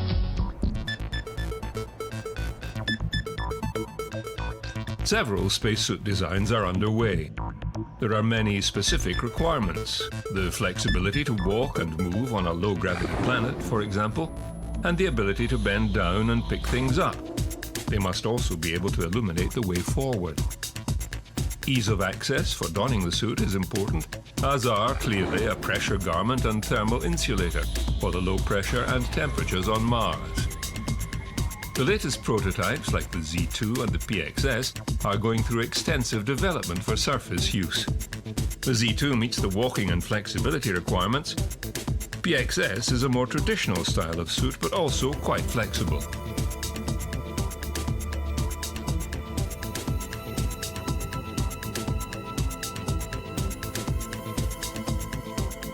My main responsibilities on this spacesuit is the suit control assembly, and that's the box that sits right here on the front of the suit. And it allows the crew member to control their life support components, such as their cooling and their pressure, and it also controls a lot of the electronics, such as the radio and the volume, and they can see some of the data that's coming back and forth from the suit computer to that display. So one of the great things about this job is that after designing the box, I'm able to get into the suit, since it's one of the smaller sizes, and we can actually see what the limitations are, with my own hands and eyes, and not just hear that secondhand from another test subject that would be looking at the same data. And then to take that back and then to go build the next prototype and incorporate the changes that need to be made so that it works better the next time.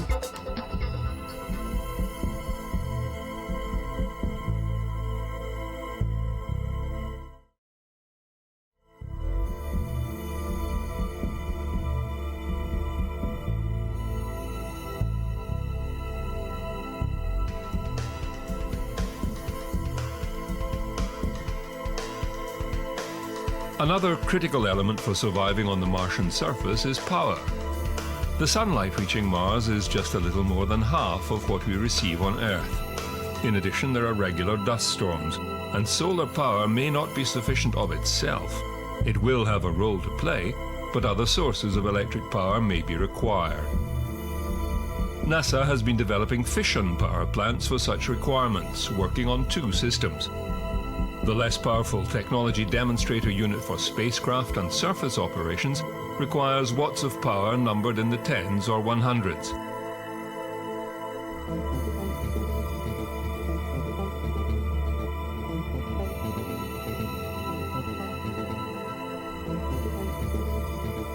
Kilopower addresses the need for surface power from 1 to 10 kilowatts for human habitats and scientific exploration in the harsh environments of Mars and beyond.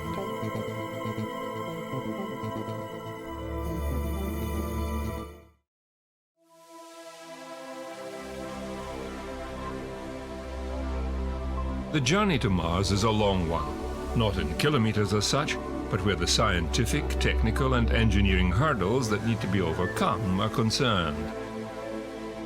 What are the things they need to know to be able to safely land, live, and return from Mars? The scientific knowledge, the technologies that we need that can make human exploration of Mars happen are within our grasp. In our lifetime, we actually can see humans land and work on Mars. A major step in this direction of planning has been the definition of what we call human exploration zones. This is a region we will land, we will live, we will use resources in many different ways, and we want to go to a variety of scientifically exciting locations. Do it in ways that humans and only humans can do. One drawback: humans are fragile.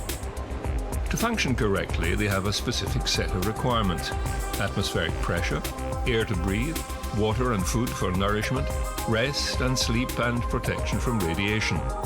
Mars offers very few, but it does have an abundance of radiation. Mars habitats have been the subject of years of engineering and technical research. NASA has even thrown open the doors to students and architects to help design and develop suitable accommodation.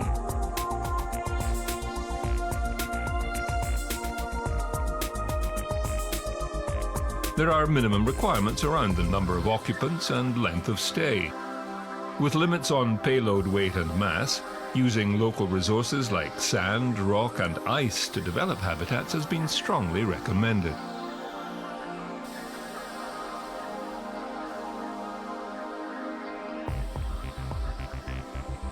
The 3D print competition threw up some very good ideas and designs, some of which NASA is developing further.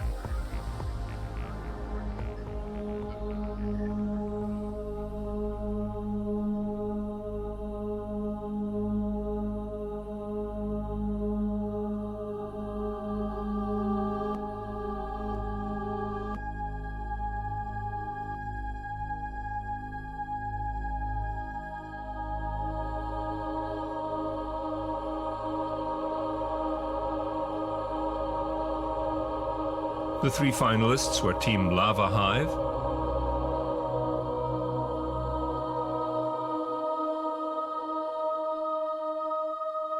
Team Gamma,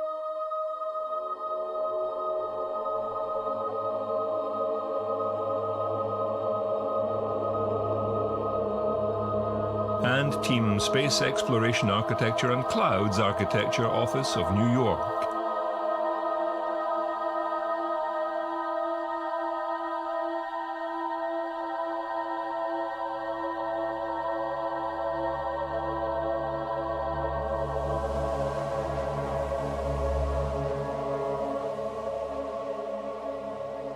Their ice house included all the components required to assemble the habitat in situ on Mars.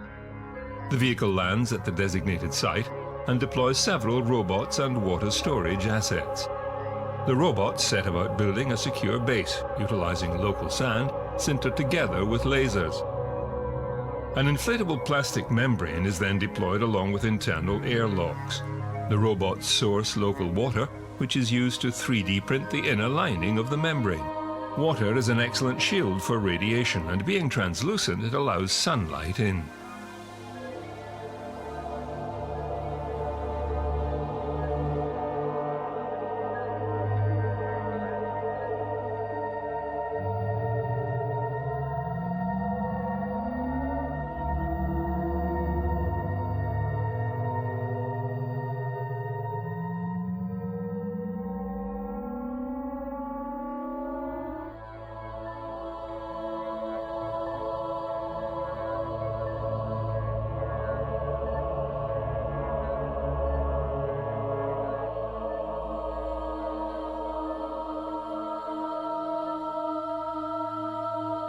Hanging gardens and windows add a touch of home.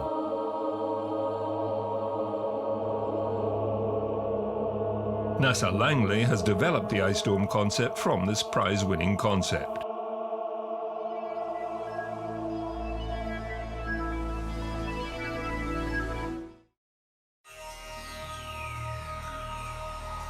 Creating a colony on another planet really is a mammoth task.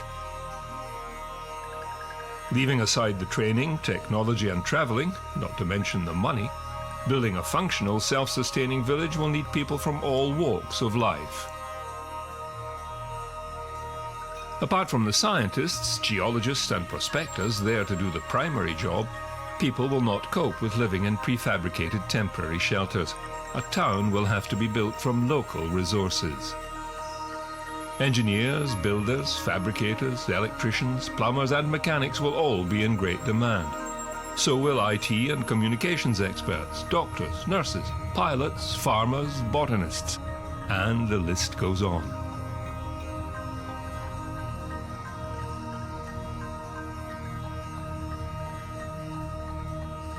On the other hand, not everyone gets the chance to colonize an entirely new planet, so that is one draw card. If Mars 1 is any example, it seems there will be plenty of volunteers for this dangerous work.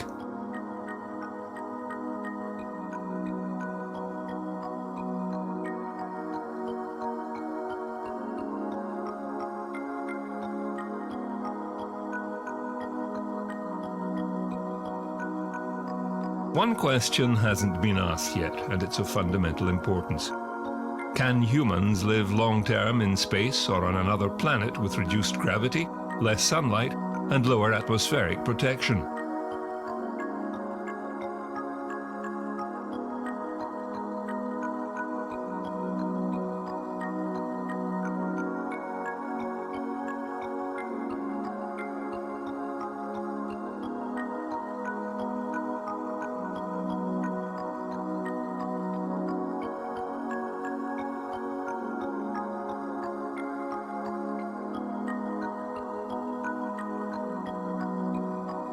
One proposal before NASA at the moment is the multi-generational independent colony for extraterrestrial habitation, autonomy and behavior, which contrasts nicely to MiceHab, and it's exactly what that name suggests.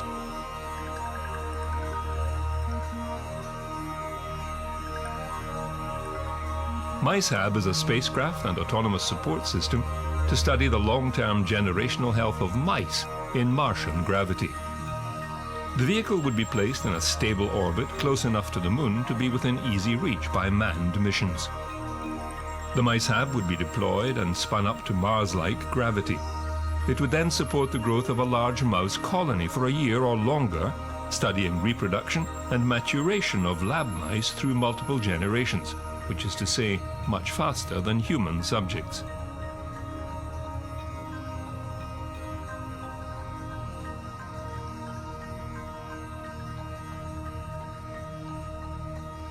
The vehicle would house multiple levels of mouse enclosures designed to be serviced and cleaned by an onboard robot. The system would take care of feeding, watering and cleaning the mice, including their medical care.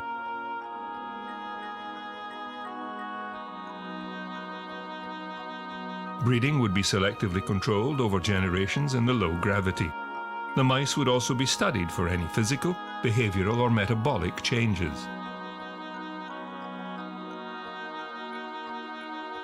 The project would also collect data on deep space radiation and the hazards posed to humans.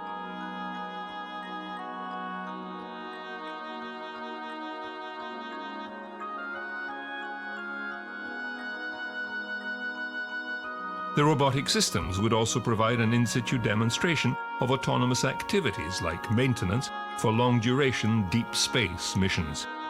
From time to time, astronauts would dock with the habitat to collect data and specimens.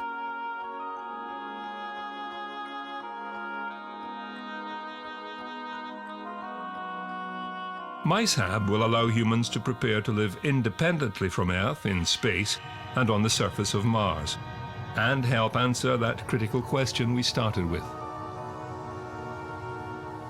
Could humans survive long-term in low-gravity environments?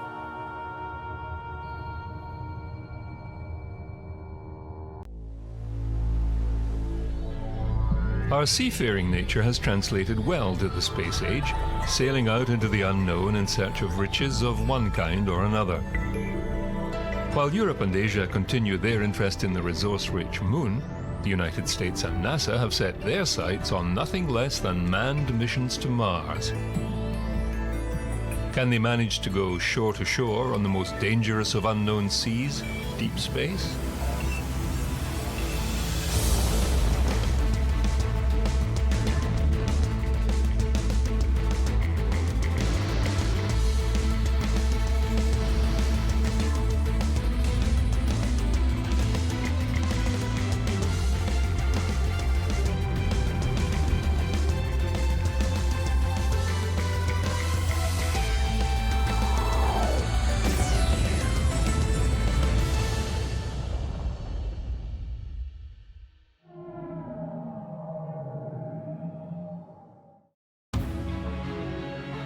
With low Earth orbit harnessed, it's time to look further afield.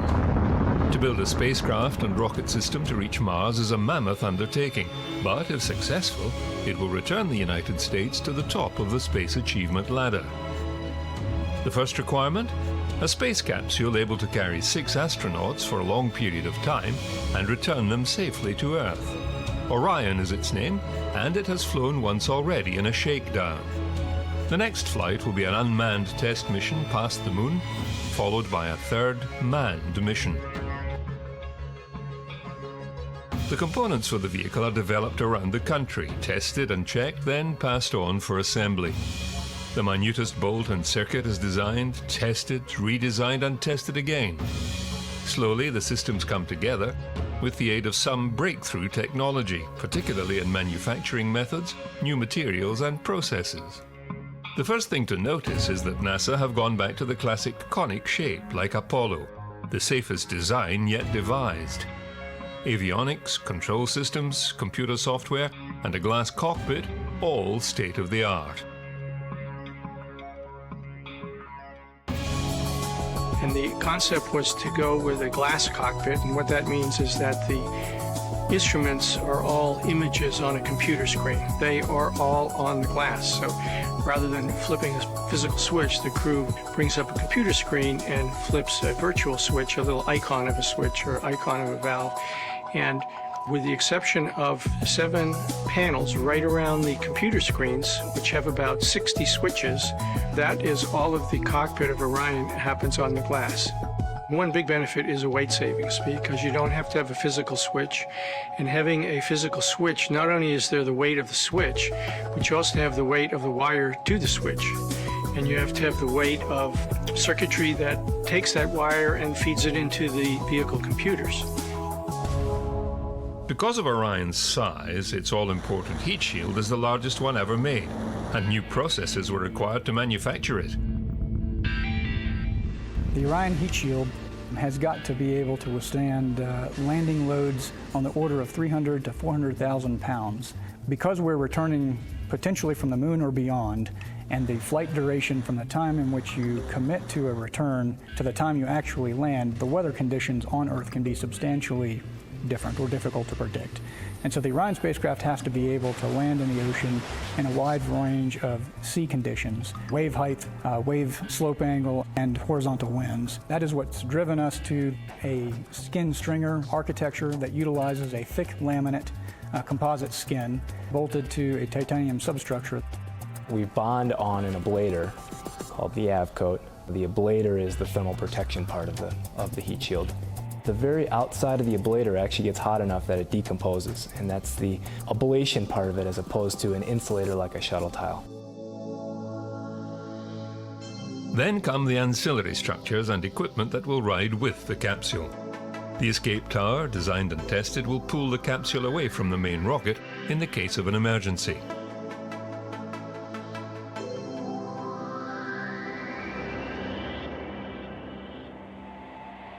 Adapter separation from the rocket's upper stage.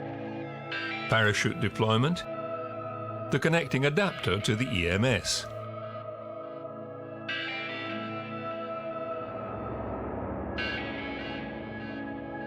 The EMS is the service module attached to the Orion in flight, supplying oxygen, water, power and heating.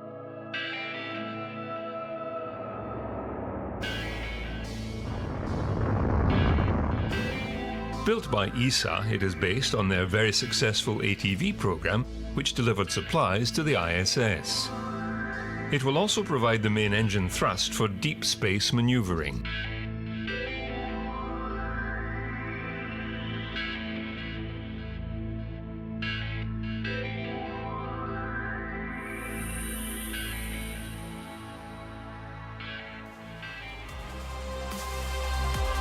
We have, in particular, very tight schedule in front of us. So everybody's working under a high pressure to meet the dates, and this requires a very close collaboration.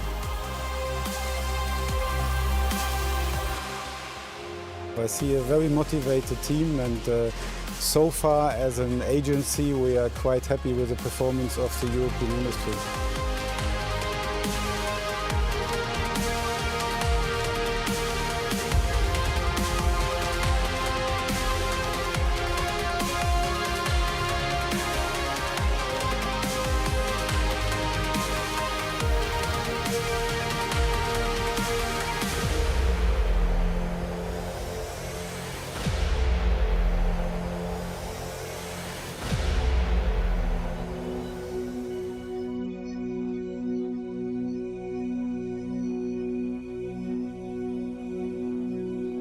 The US Navy is tasked with retrieving the capsule from the ocean. At first they train in the pool, then calm waters, then the Pacific, and finally the real thing.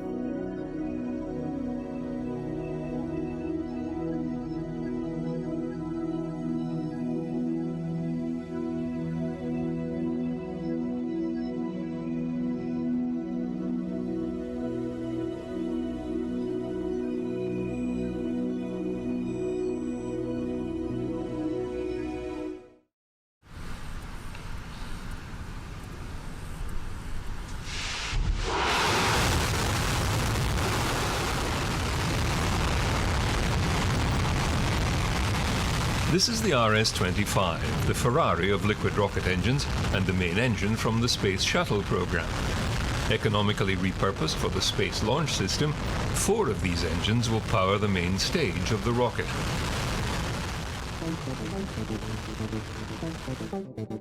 The main solid rocket boosters of the shuttle program also have a renewed life in the SLS. With another 2 segments added, the boosters will thrust for over 2 minutes. This project has been a real fun effort in trying to take a heritage booster that had many years of reliability and great performance and evolve it into something bigger and better. When we first undertook this design and qualification for the new booster, part of the mission was to make the booster more affordable and more modern, and of course it had to be completely redesigned for a new mission. It's a larger booster, and the mission profile is sufficiently different to where pretty much everything on the inside of the booster is different. There's well over 1,000 individual processes. Working with our customer, we were able to identify several hundred areas of improvement. We've got totally new avionics on this vehicle versus what we had on shuttle. It's state-of-the-art. Bigger and more powerful than any previous launch system, the SLS has been under development for some time. Designing it is one thing, building it another.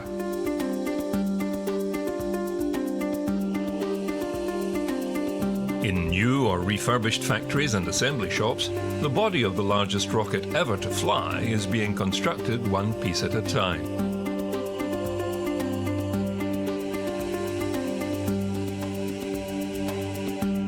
The massive hydrogen tank takes shape.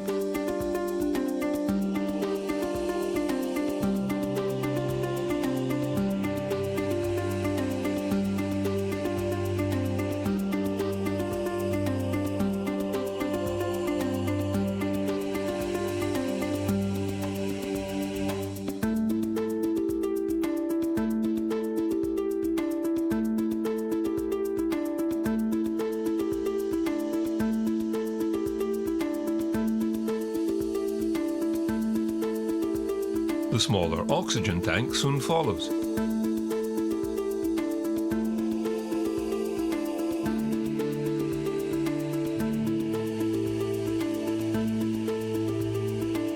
The interim stage for the manned flight is another hydrogen-oxygen motor supplied by cryotanks fabricated with new technologies. So to design and manufacture this tank, we use new materials. We process the tank by automated fiber placement. The benefit of that is we can lay down the material quickly, which provides us a low-cost operation and a very lightweight tank. We've worked on this program for 29 months, and when we started, we'd never built a tank of this size by the methods that we did. We did automated fiber placement and fluted core, just developing the robotic fiber placement equipment and way to make the skirt in one piece was a large challenge.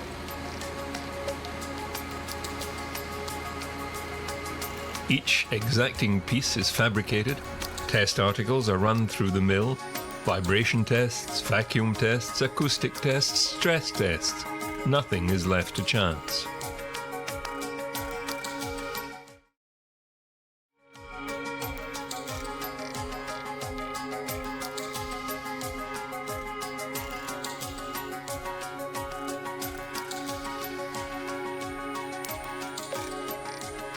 New technology and new materials for a new generation of space exploration.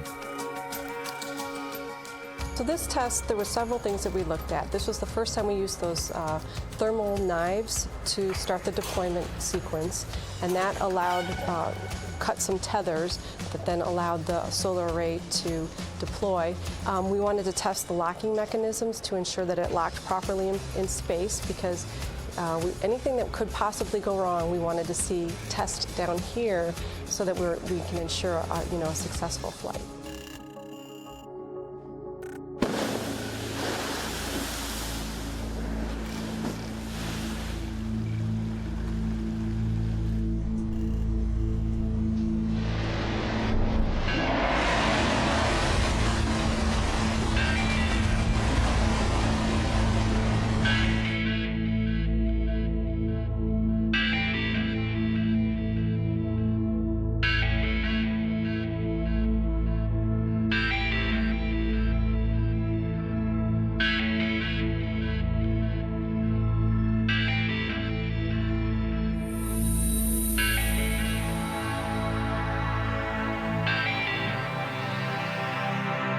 It's all about technology. If you don't develop technologies for the future, you won't go where you want to go. So composites will decrease the weight of the tanks. It'll increase the payload performance of the launch vehicle.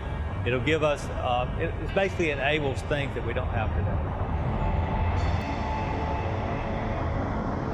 Soon the mighty rocket will lift human beings up further than ever before.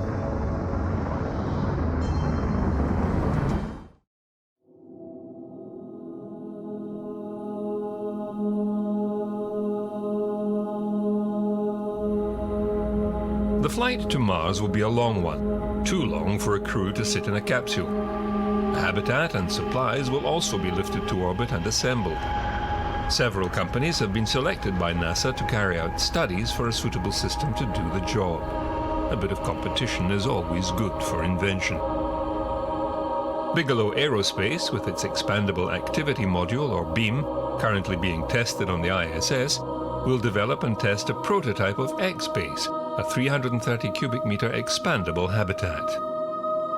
Boeing of Houston is developing a modular habitat system that leverages more than 15 years' experience in designing, developing, assembling on orbit, and safely operating the International Space Station. Lockheed Martin will refurbish a multi-purpose logistics module into a full-scale habitat prototype that will include integrated avionics and ECLSS. Orbital ATK will mature the mission architecture and design of their initial cislunar habitat concept based on the Cygnus spacecraft that now supplies the ISS.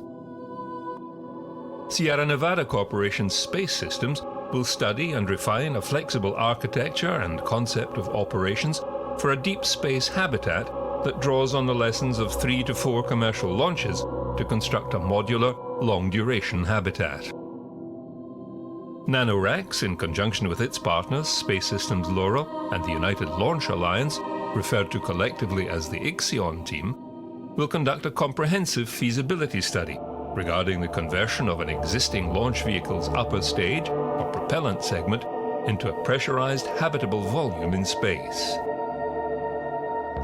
So if you're designing spacecraft to be in the Mars orbit, then the studies we're doing on Space Station can be applied and help us design more durable spacecraft for that Martian atmosphere.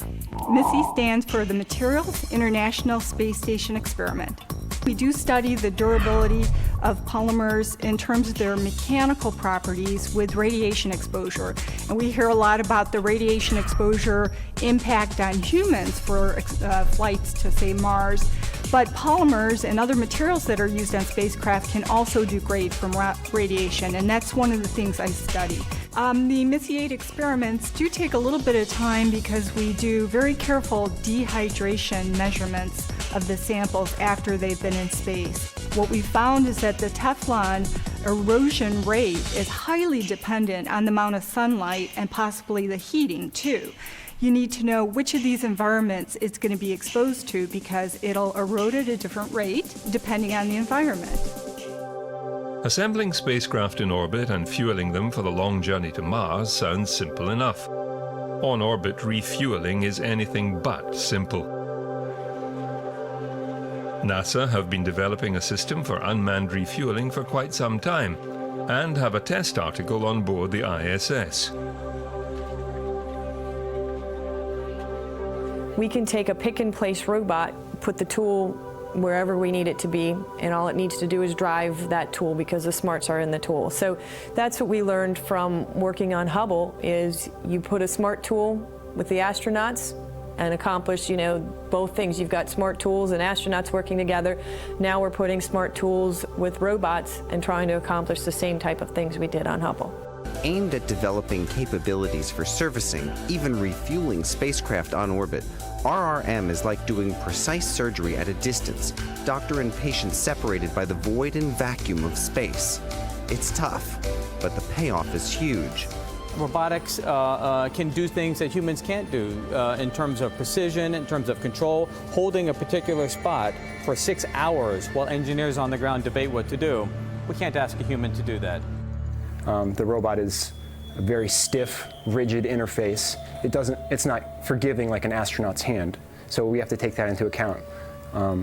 When you push on something really hard with the robot, you build up really large contact forces. When the astronaut pushes on something, his wrist might give. He's got his own internal sort of software compliance running. But in order to accommodate the robot so we don't break anything, we have to build features into the tool, features into the software. Just getting the robot to go where you want it to go, and, they don't position precisely. So you have to do things like build lead-in into the tool. An astronaut can probably just get it right on there because he's right there. So we do have to do things to make them, very specific to robotic operation.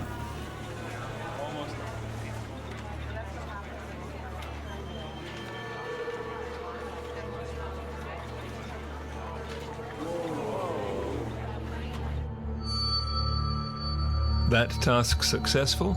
Next stop, Mars.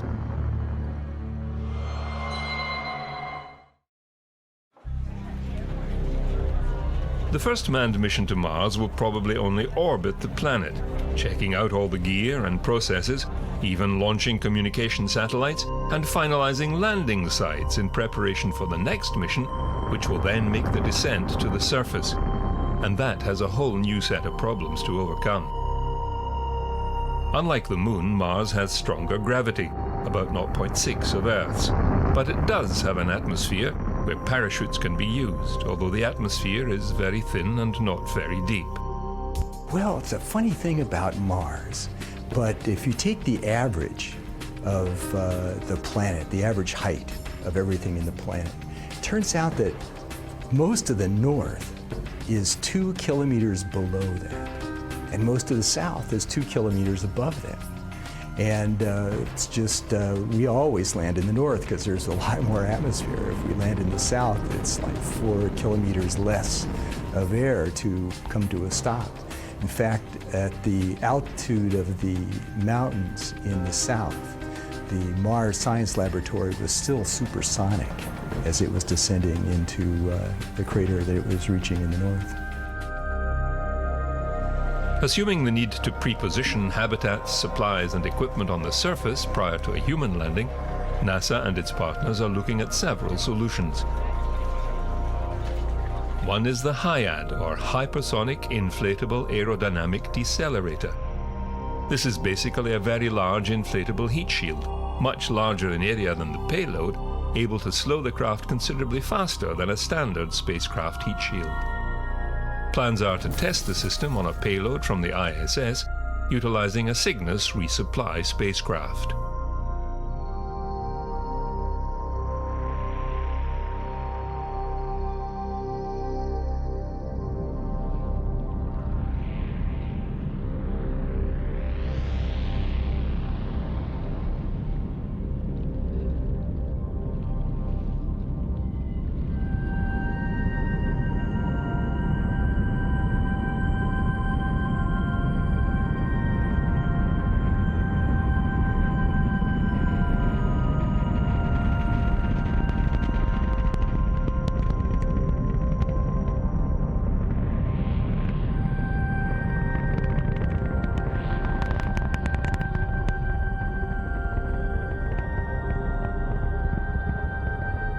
Once lower in the atmosphere, parachutes will further slow the payload to an altitude low enough for rocket engines to take over.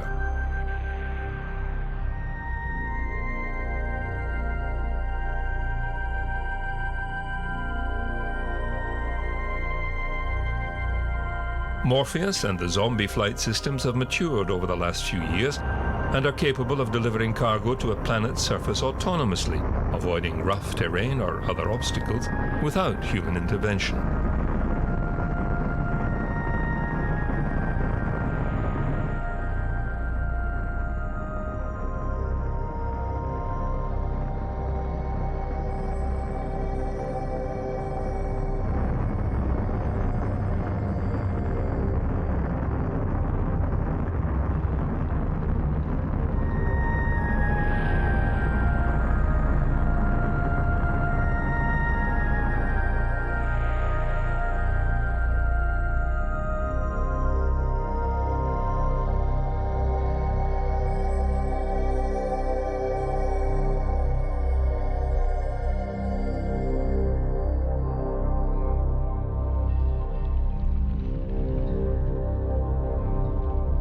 Adding yet another building block to our human effort to explore the solar system.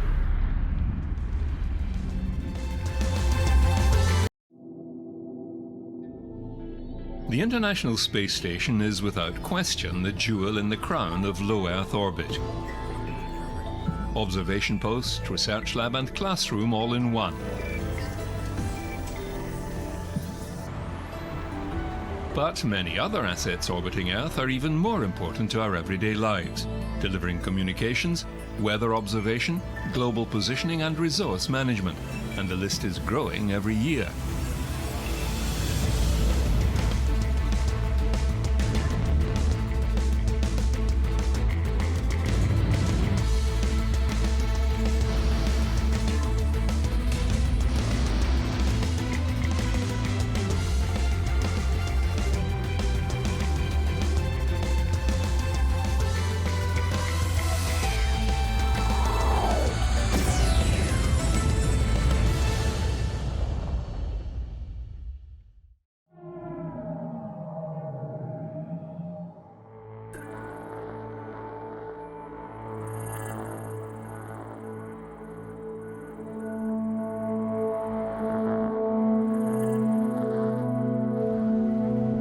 Chances are you are watching this program via satellite in one way or another, either transmitted directly or indirectly to your television, iPad, laptop, or phone. In other words, you're using technology once considered science fiction. Pushing the envelope, technology must keep up with demand. More data, more reliability, and real-time connection.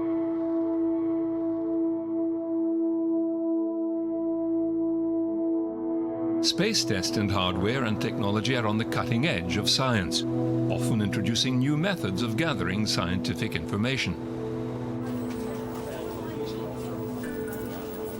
Demonstrator missions are regularly sent up, flying new engineering solutions to prove the hardware in situ, even without a specific goal in mind. Technology goes through a whole development cycle, which we call the seamless chain of innovation. We start from the idea and we work along to develop it through our work in the labs, through the work of industry, and especially of small and medium industries, which are the vectors of innovation.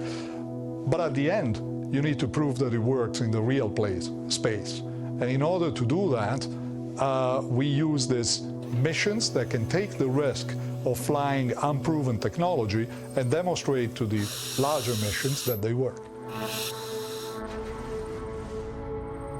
Research laboratories focusing on the next generation of space hardware are dotted around the globe. The UK's Space Gateway Harwell campus, the ESA RAL Advanced Manufacturing Laboratory, supports cutting-edge research and development.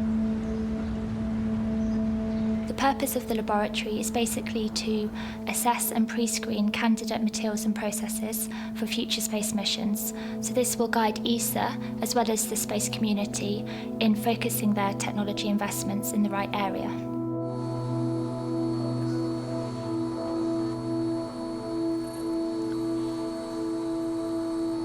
The lab has extensive on-site testing facilities, such as the ISIS neutron source, the Diamond Light Source synchrotron, and the UK's Central Laser Facility.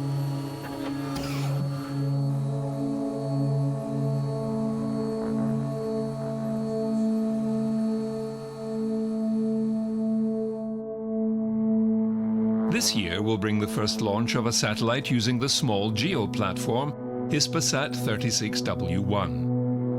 Small GEO, a telecommunications platform accommodating a wide range of payloads and missions, has been developed in Germany in a public-private partnership between ESA, OHB, and the operator Hispasat.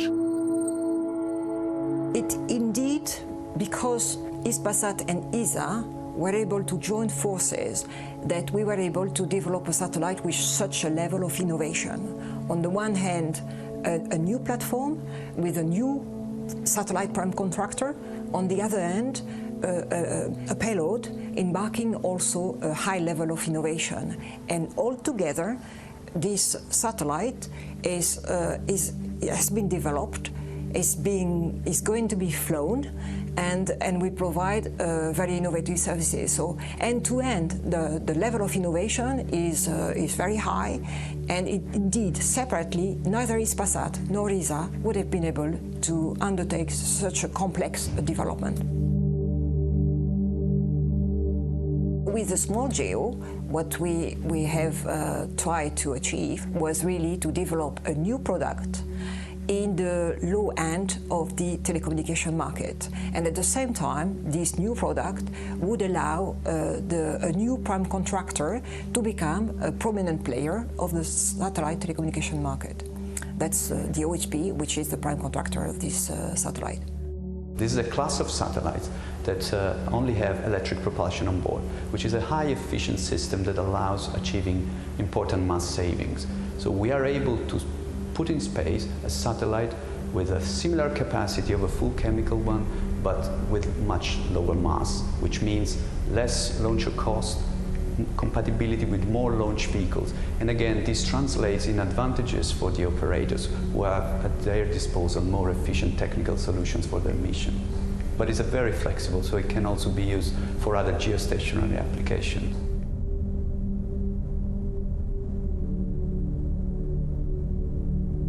Another scheduled event in the telecom area is the launch of EDRS-C, expected by the end of the year. EDRS-C is also based on the Small GEO platform and will be the first dedicated satellite for EDRS, the European Data Relay Service. It will be the second element of the Laser Relay Space Data Highway. Low Earth satellites encumbered with line-of-sight communications can beam their data upward to geosynchronous satellites via laser, which can then transmit the signal to ground stations at any time. The Small GEO program is just the first step for OHB. OHB has already sold a number of other telecommunication satellites, and indeed this is the start of a product line that will evolve over time, like any other product lines of the other prime contractors operating in the satellite telecom market.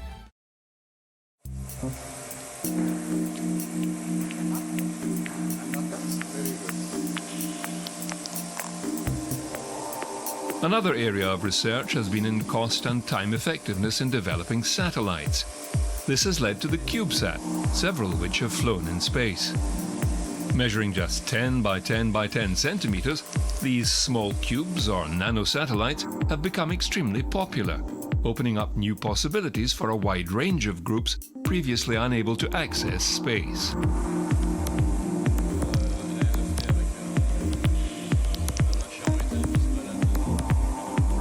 We are a small group of students with 2 professors and 2 coordinators, and we had 52 students who did the master's thesis on this project. It's a great project for the students because it's the occasion to apply practical stuff and not only the theoretical stuff they have learned at school. Our satellite is the telecommunication satellite. We use the D-Star protocol for the radio amateurs to communicate around the world.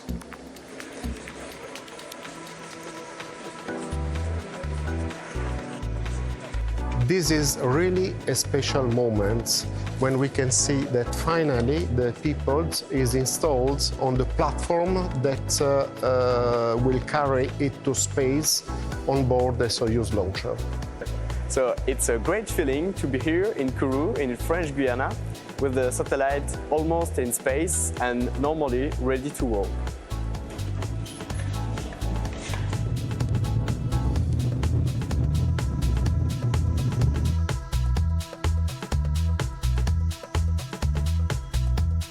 Using off-the-shelf technology, CubeSats have been launched from the ISS and piggybacked onto other satellite launches. They will soon be deployed to Mars, asteroids, and further afield.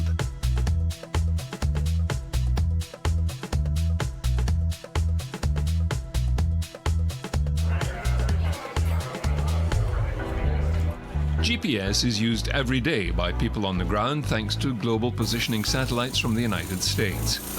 But GPS is not the only system in orbit. Russia has its GLONASS constellation, China has its own Beidou system, and Europe is building the Galileo network. The initial services is a stage in the program whereby there is sufficient infrastructure is made available in space, satellites around the globe who circle around, plus infrastructure on the ground which control the satellites, provide the navigation signals. Enough of that infrastructure is ready so that the system can be used. The use is still not fully 100%, hence the word initial services.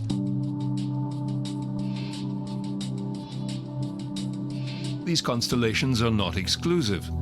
Galileo will also use the GPS system for even more accuracy, and the US is tying in with the Russian GLONASS for extraterrestrial services. In other words, they will enable spacecraft to utilize the positioning system in almost any orbit around the Earth.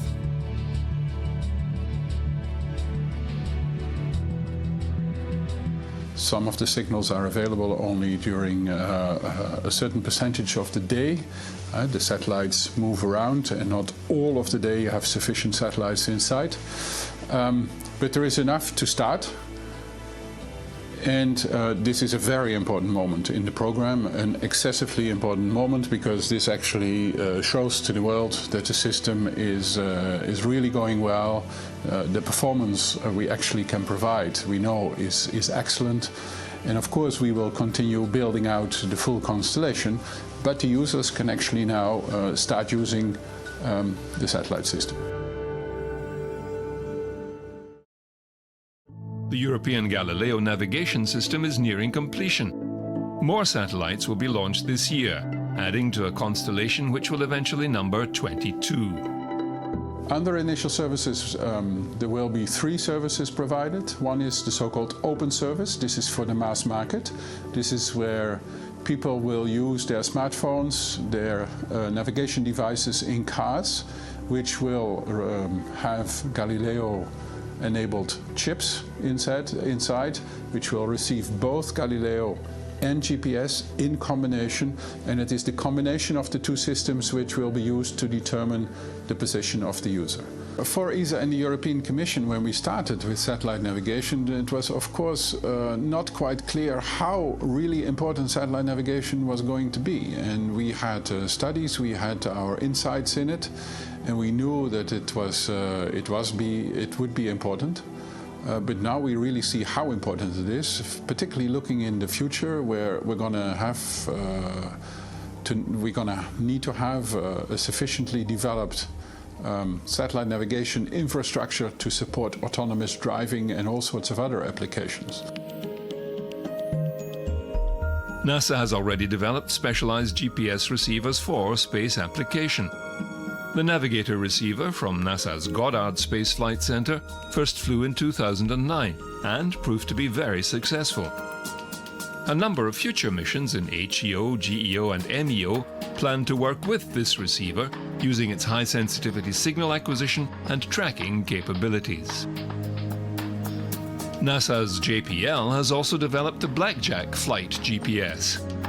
Now being flown aboard an Argentine satellite, the system looks at how the GPS radio signal is distorted or delayed along its path. A typical GPS signal can plot a position to within around 22 yards. Blackjack can pinpoint its host satellite continuously to an accuracy of about 1 inch. 18 receivers are on orbit, while another system under development called the Triple GNSS or Tri-G will be able to track GPS and GNSS signals, including the Russian GNSS and European Galileo navigation constellations.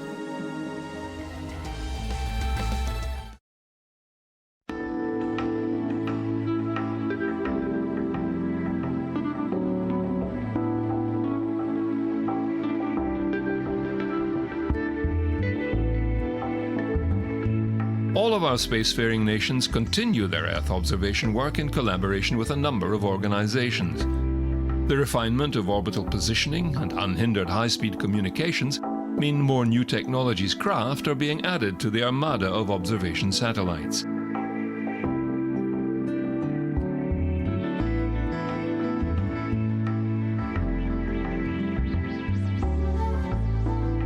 They include Europe's Copernicus program with no fewer than 3 Sentinel satellite launches.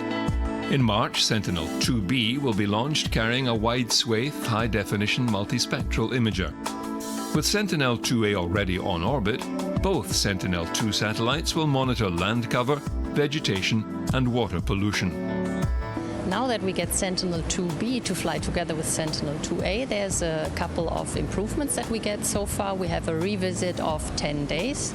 With Sentinel-2B, we will have a revisit of 5 days. That means we see every spot on Earth every 5 days.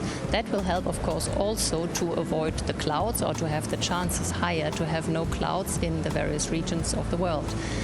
Both together, Sentinel-2A and 2B will also improve the performance of the services that are using the data. Sentinel-2B is contributing to a constellation of Sentinel satellites, which really provides data over decades in different domains and with different instruments on board. So therefore, we're building up a fully operational system, which is enough incentive for industry to invest and to rely on this information in the future.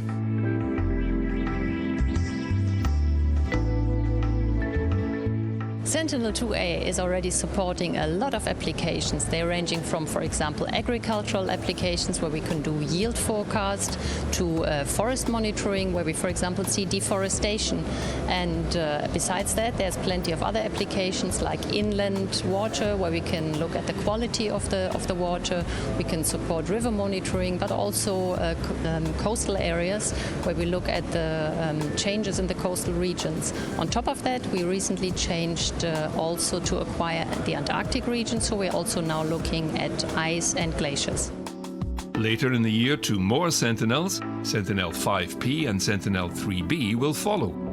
The Sentinel-5 precursor mission is a satellite dedicated to monitoring our atmosphere at a high temporal and spectral resolution. It also offers increased cloud-free observation. A second satellite, which is a replica of the first one, is of course shorter to develop and to test. The main effort when you develop a new system is put on the first spacecraft, where you discover basically all the early problems in equipment production, software validation, integration and test. All the specifications, plans, test procedures are ready whenever you start building your second spacecraft. And this is, of course, a large benefit. The second spacecraft, let's say, was realized in 1.5 year time. The cost as well, of course, of a recurring spacecraft is much cheaper than a proto-flight spacecraft. You could say basically it's 50% of the price of the first one.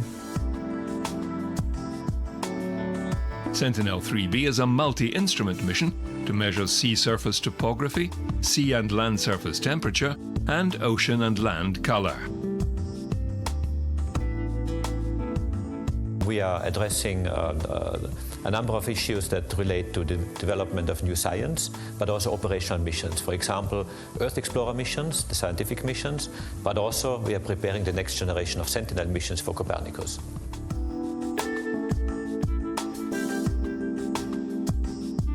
In the next 5 to 10 years in Earth observation, we will face a number of challenges, some of them coming from outside. Big data, constellations, commercial companies entering our domain. And I think there we really have to see, as ESA, as European Space Agency, a public institution, how we can best react to these external challenges and position ourselves with our programs to really address these challenges from our perspective.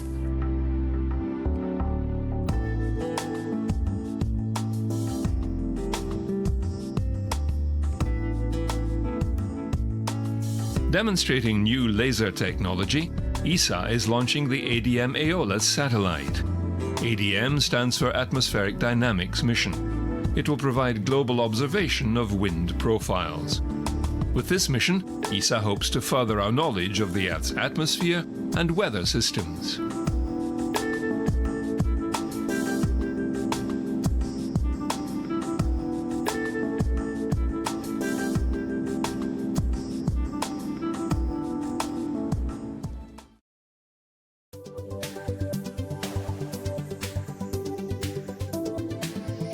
Space is a hazardous place. A key part of maintaining reliable satellite services is keeping a weather eye out.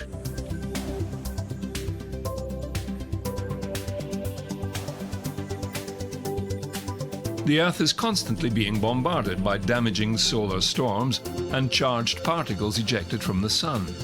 These could knock out satellites and even communication systems and power grids on the ground.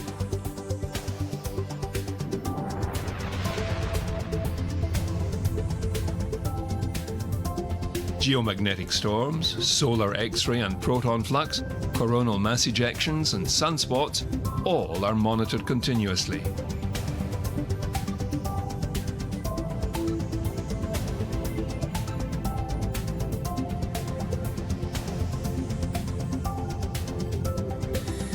The Earth is also surrounded by a cloud of debris from 60 years of human space activities, space junk which could also damage satellites.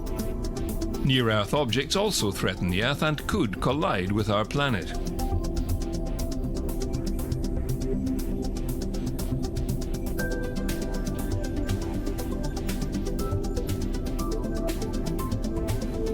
All these threats are monitored under ESA's Space Situational Awareness Program, which the Operations Directorate hopes to see continuing to evolve.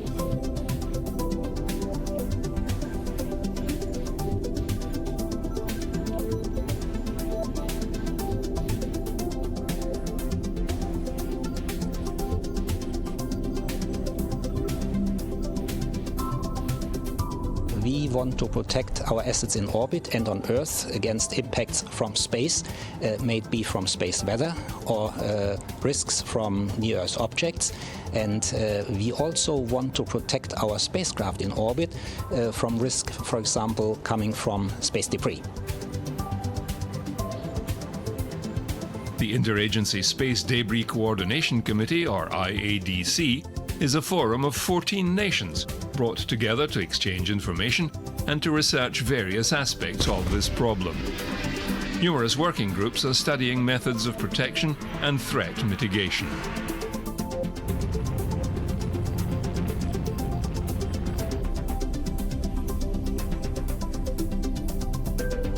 No matter what hardware is orbiting Earth, it can only make scientific observations. Only our human perception of the beauty that lies below can help us fully appreciate the planet we call home.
Launching payloads into space is no straightforward matter. Historically, rocket launches have been used as the proverbial swords into plowshares. Missiles designed to carry atomic warheads now send satellites and probes into the solar system.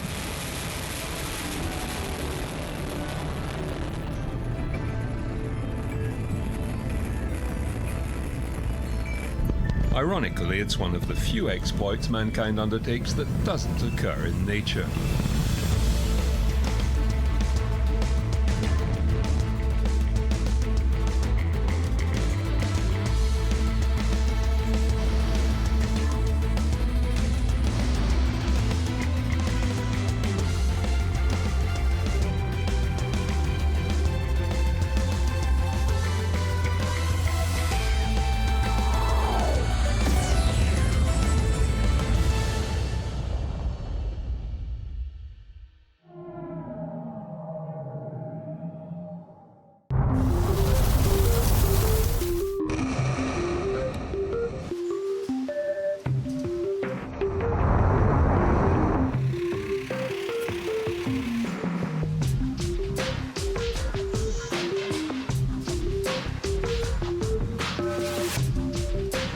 Rocket science is all it's cracked up to be.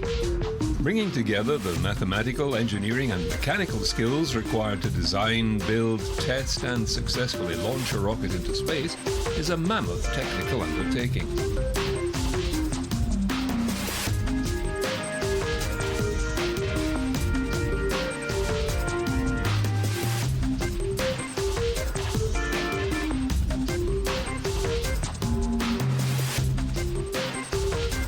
So many countries and corporations have the capacity for launches nowadays that they appear commonplace.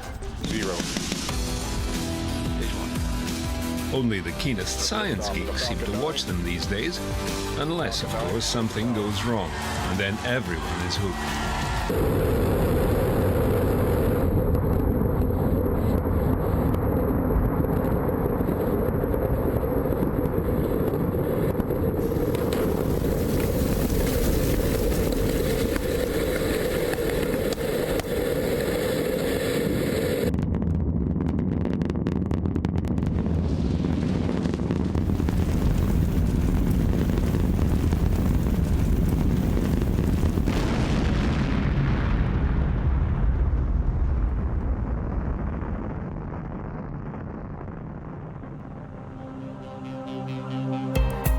Space launchers fall within several categories, based on their payload or cargo weight and where it needs to get to.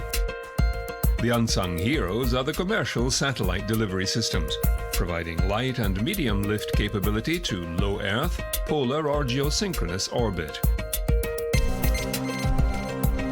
Many countries such as Argentina, Iran, North Korea and Ukraine boast their own homegrown systems. Even New Zealand, in a joint venture with the US, is developing a budget CubeSat launcher called Electron.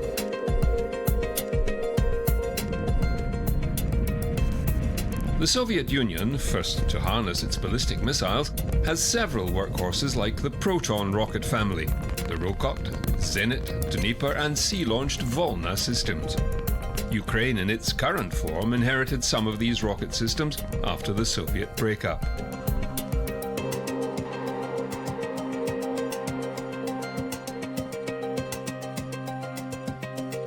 Like the Proton, these systems use highly toxic fuels.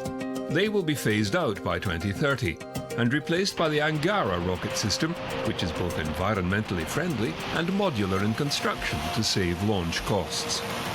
The Angara rockets are designed to put payloads ranging from 3,800 to 24,500 kilograms into low Earth orbit.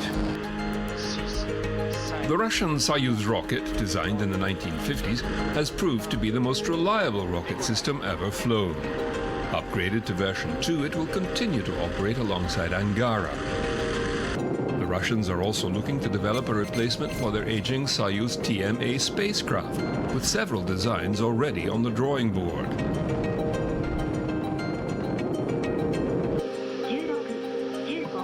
Japan has its Epsilon satellite launcher, which can lift 1.2 tons into orbit.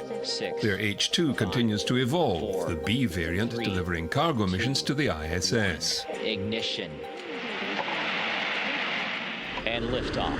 Liftoff of the HTV on a journey to the International Space Station. 補給機コウノトリ4号機を搭載した H2B ロケット4号機は平成25年8月4日午前4時48分46秒に種子島宇宙センターから打ち上げられました。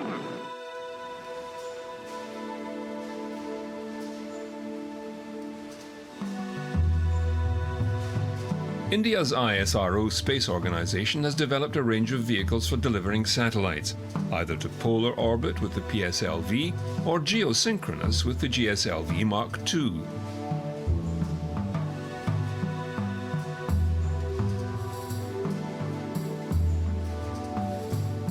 India has big plans for space development, one of which is to build a man-rated capsule.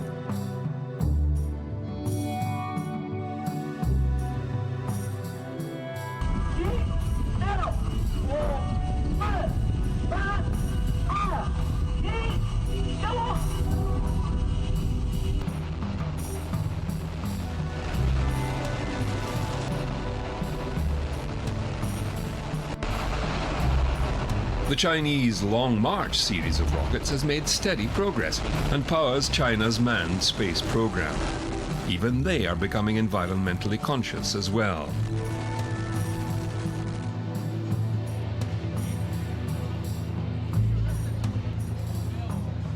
The Long March 5 heavy thrust cluster rocket, with a loading capacity up to 25 tons, is by far the largest carrier rocket China has.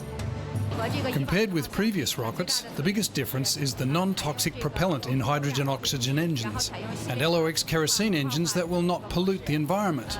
And we applied serialization, unitization and modularization to design and manufacture.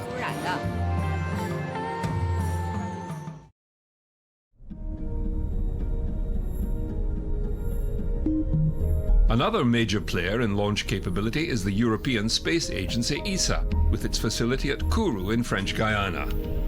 The Vega launcher, developed by ESA and the Italian Space Agency, continues to operate for light payloads.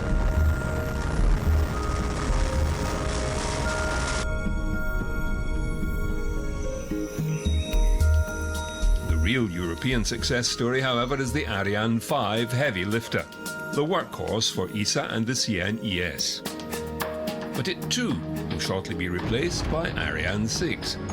Currently under development, it will use components in common with the new Vega-C rocket.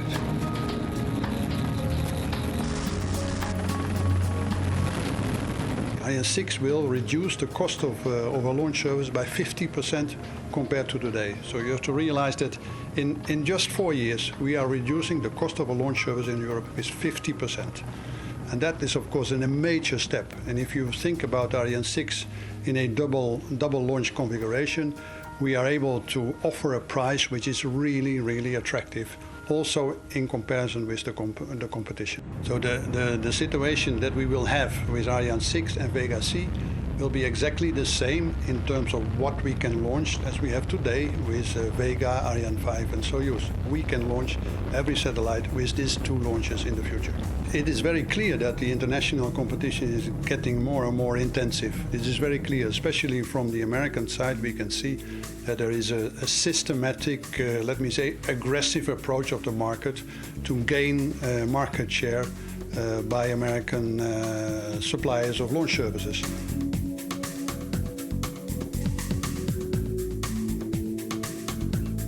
When NASA, intent on pursuing the Orion and SLS deep space system, relegated low Earth orbit to the private sector, the commercial floodgates were opened.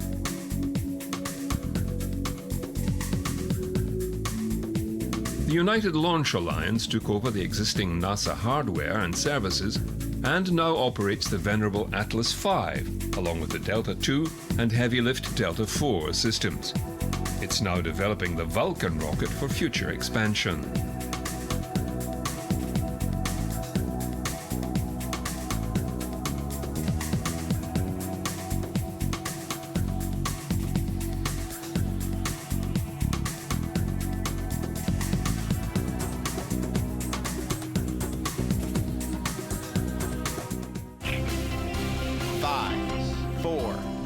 Main engine ignition, 2, 1, and liftoff. Liftoff of the United Launch Alliance Delta IV Heavy rocket carrying the NROL-37 mission.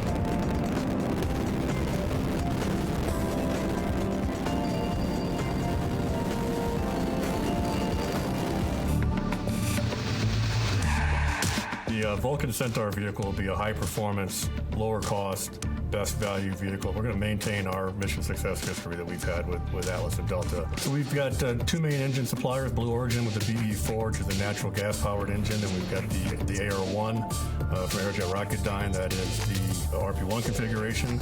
Both of those teams are making good progress. We've been through CDR with the Blue Origin engine. We've been through EDR. They're both on a plan to get to engine testing this year, and they're both on a path to support our late 2019 launch date. With that mission now opened up to commercial ventures, many companies are rushing to build better, safer, and most importantly, cheaper rockets.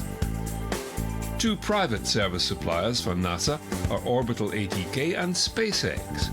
These are the first two contracted by NASA for current ISS resupply payloads and planned manned transfer missions. Orbital uses Minotaur rockets, which are in reality the MX Peacekeeper ICBM, which was never fully deployed as a result of disarmament treaties. Orbital has modified these rockets to carry scientific payloads. Their heavy payload launcher is the Antares 230 and 232, which can lift 8,000 kilograms into low Earth orbit, including the Cygnus spacecraft. With the Falcon 9, Elon Musk's SpaceX company is working on the principle of recycling or reusing launch systems to make launches cost-effective. They can now return the main launch stage back to Earth and land it safely, to be refurbished and ready to launch again.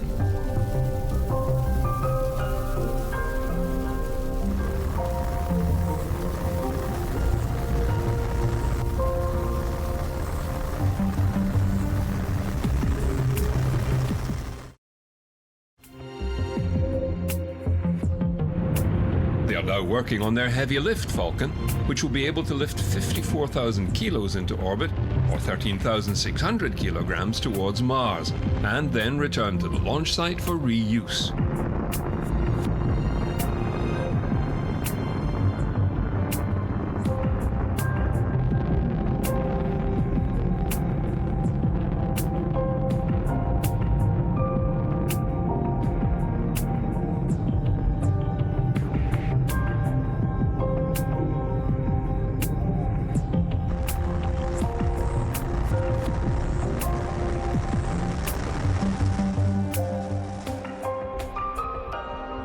Even the Falcon Heavy, however, will be dwarfed by the upcoming NASA Space Launch System.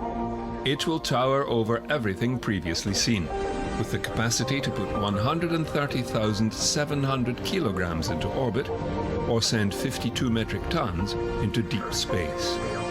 Its first task will be to fly the Orion crew capsule and a probe to the Galilean moon Europa.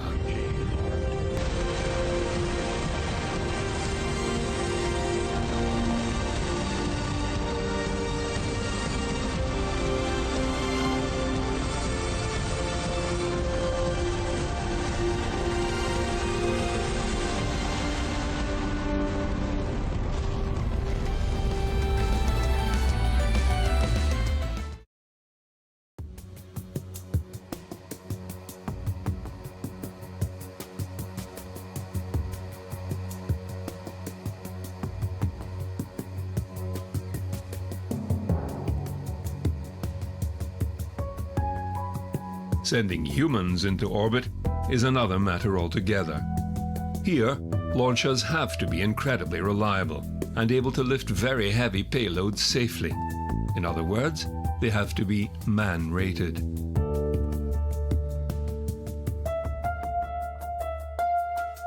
The only two man-rated capsules at present are the Chinese Shenzhou and the Russian Soyuz TMA. Unsurprisingly, they look very alike. The Russians, however, are looking to the future and a crowded commercial market. Their Soyuz has successfully flown over 120 missions, but a new, cheaper capsule called Federation is underway.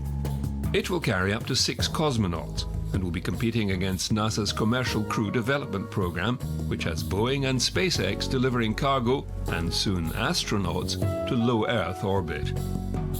Aerospace giant Boeing's space capsule, the CST-100 Starliner, is to ferry astronauts to and from the International Space Station.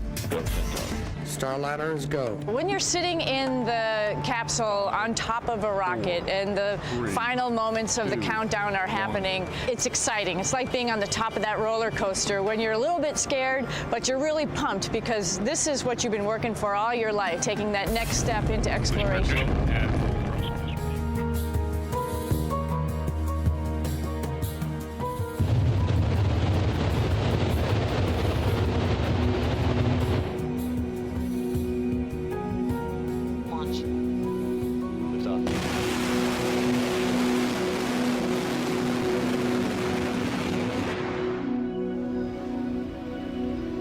Rover 1 kilometer. Truck deploy. Trucks look good. California-based SpaceX is developing its Dragon capsule to carry crew to low Earth orbit and beyond. The crewed version of Dragon would carry up to 7 astronauts to the orbiting lab.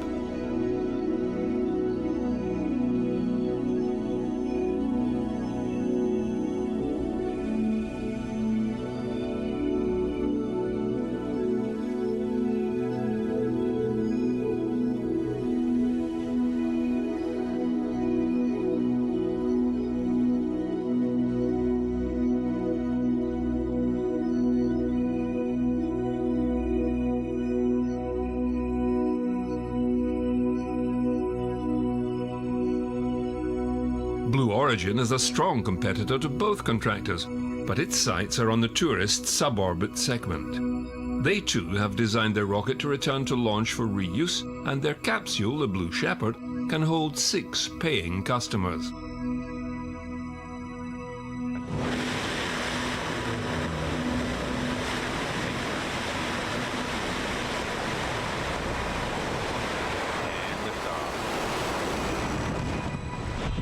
Has cleared the tower. There you have it. There it is, 70,000 pounds of thrust pushing that crew capsule. The B-3 engine remains on. The booster continues to space. The drogues are out on the crew capsule. There go the mains. And touchdown of the New Shepard crew capsule. From what we can tell, that was a nominal in-flight test of our escape system. And again, all astronauts on board would have had a pretty exhilarating ride. But there you go. The booster's leaving. That tail fire's got second shot. Beautiful. Wow. There it is. Touchdown. What an extraordinary test and a tremendous final flight for both craft.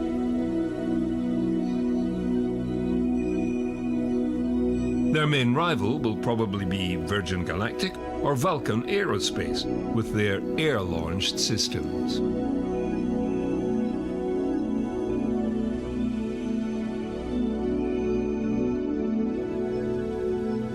Sierra Nevada's Dream Chaser is a small space plane designed to carry 7. The spacecraft is based on a NASA concept vehicle from the 1980s called the HL-20. Having failed to secure a NASA contract, Sierra Nevada has teamed up with Vulcan and European interests to further develop a version of the Dream Chaser.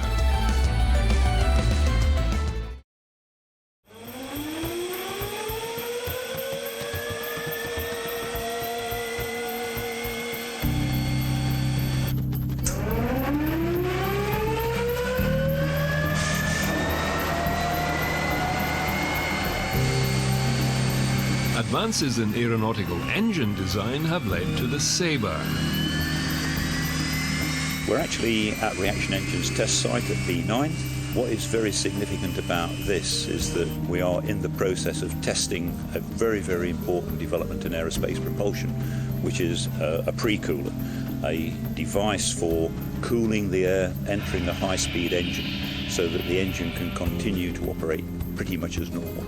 This means that we're going to be able to fly at speeds of Mach 5 pretty easily in the future.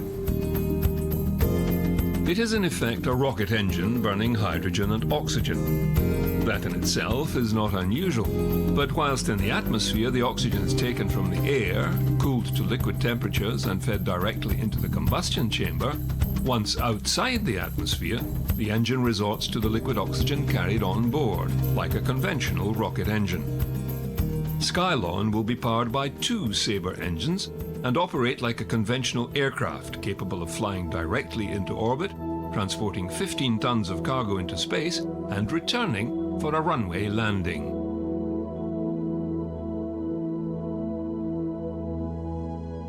We're looking at a revolution in transportation equivalent to the jet engine, and access to space, access to anywhere in the world within 4 hours is on the cards. Once you've got access to space on that basis, that's the stepping stone to anywhere in the universe, and a very exciting future for the human race. Although government contracts are lucrative for these private companies, many firmly believe tourism is the way to fund future space development. For those cashed-up civilian tourists, Space Adventures team has designed a circumlunar mission using a unique combination of existing and flight-tested Russian technology. The combination of the Soyuz spacecraft and the lunar module will provide ample living space for your approximately 6-day journey and the fuel required for you to leave low Earth orbit.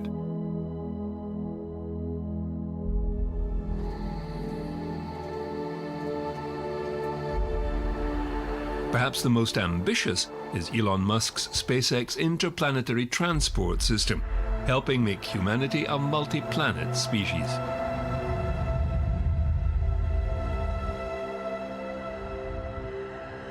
The initial design objective of the vehicle is to launch a variety of missions to Mars and other destinations in the beyond Earth orbit portion of the solar system.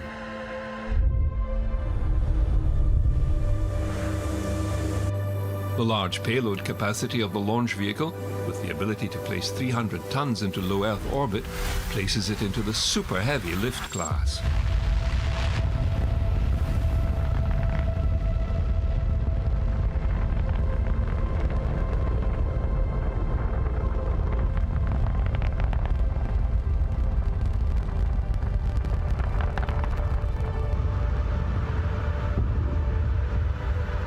The ITS launch vehicle's first stage is designed to be reusable, following a return to the launch site and vertical landing after each launch. What's new on this vehicle is full reusability of even the second stage and the spacecraft as well.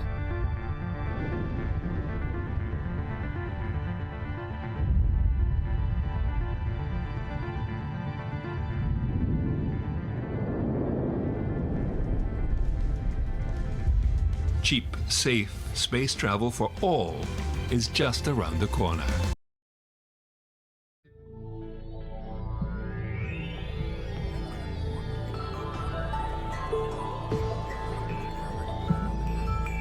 "100 kilometers above the Earth's surface lies an invisible frontier, the edge of space. This is the Kármán line, the boundary between our planet's atmosphere and what lies beyond. What does it take to cross that line?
To date, some 450 cosmonauts, astronauts, taikonauts, the names all mean the same, have crossed that unseen line. Cold War test pilots to begin with, then geologists, engineers and scientists of one kind or another.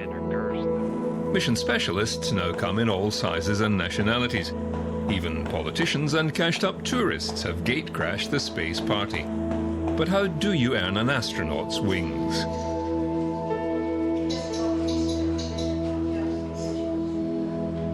As Chris Hadfield, the first Canadian to walk in space, has said, an astronaut's life is one of preparation and simulation, and training and support on the ground, and anticipation and visualization. And very, very seldom, almost never, is an astronaut's life about flying in space.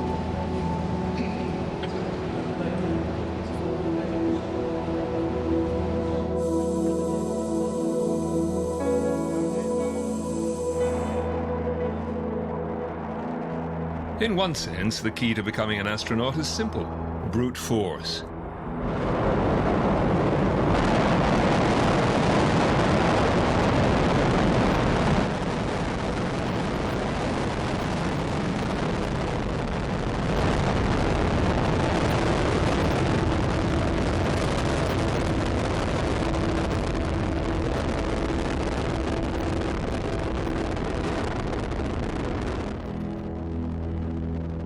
But selection for space is an exhaustive process. Astronaut candidates must be fit, physically and mentally, to endure the rigors of training. High intelligence is essential, while bravery is a useful character trait. The current crew of astronauts have trained for work on the International Space Station, while others are working towards missions yet to come. They have one thing in common: they all consider themselves lucky. I never planned to become an astronaut. I mean, I knew that it's a very small likelihood, and so as a scientist, I knew the statistics, meaning like, okay, if I try to become an astronaut, it probably won't work out.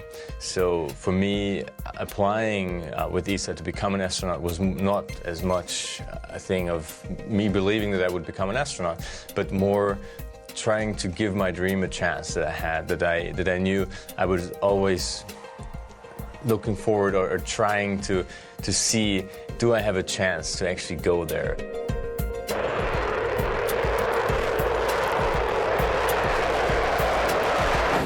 It also helps if you know how to use one of these. find my background as a pilot very helpful, just in the way that I've previously been taught how to follow procedures, for example, as a pilot, communication methods, working together in a team in an international environment. All of those sort of skills are very useful in this job. Of course, I had expectations before I started. But the job as an astronaut is so unique. I think it's difficult to have a realistic sense of what to expect. So certainly some things have been what I expected. I mean, the excitement, the uniqueness, the wonder of human spaceflight is exactly what I thought it'd be. Other things, of course, have been different simply because it's such a unique world to train for a mission.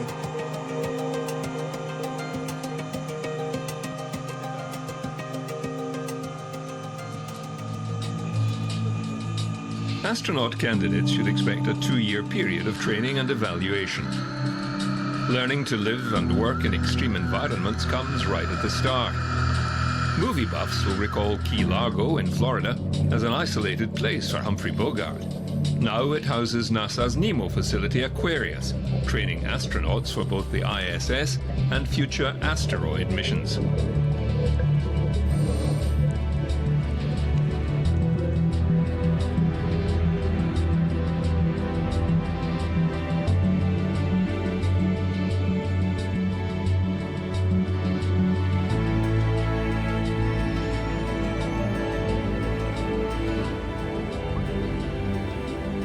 Other unwelcoming environments used for isolation and team building include the Sagruta Caves in Sardinia, Italy.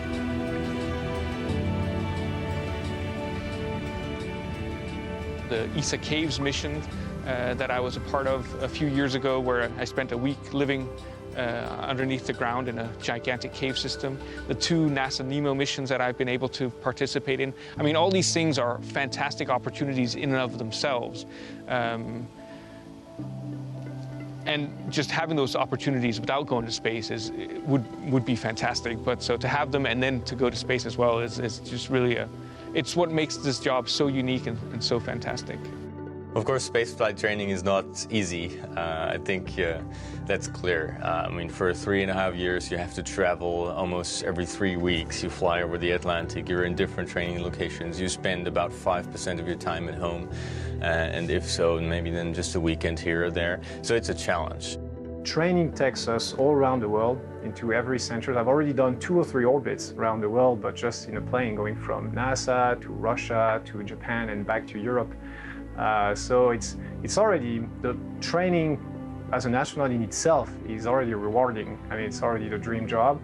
And even better, it gets you to a flight in the end. So there's no time to be bored. There's no time to think too much about what you're doing. Every day you're busy, every day is a good day, and that's going to continue until the flight.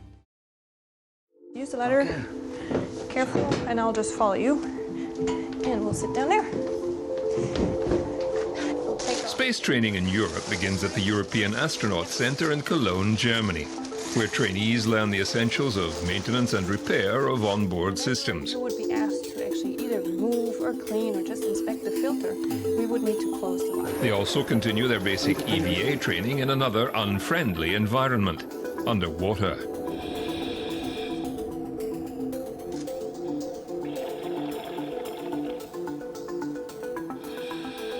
In general, the training at the different locations varies quite a bit.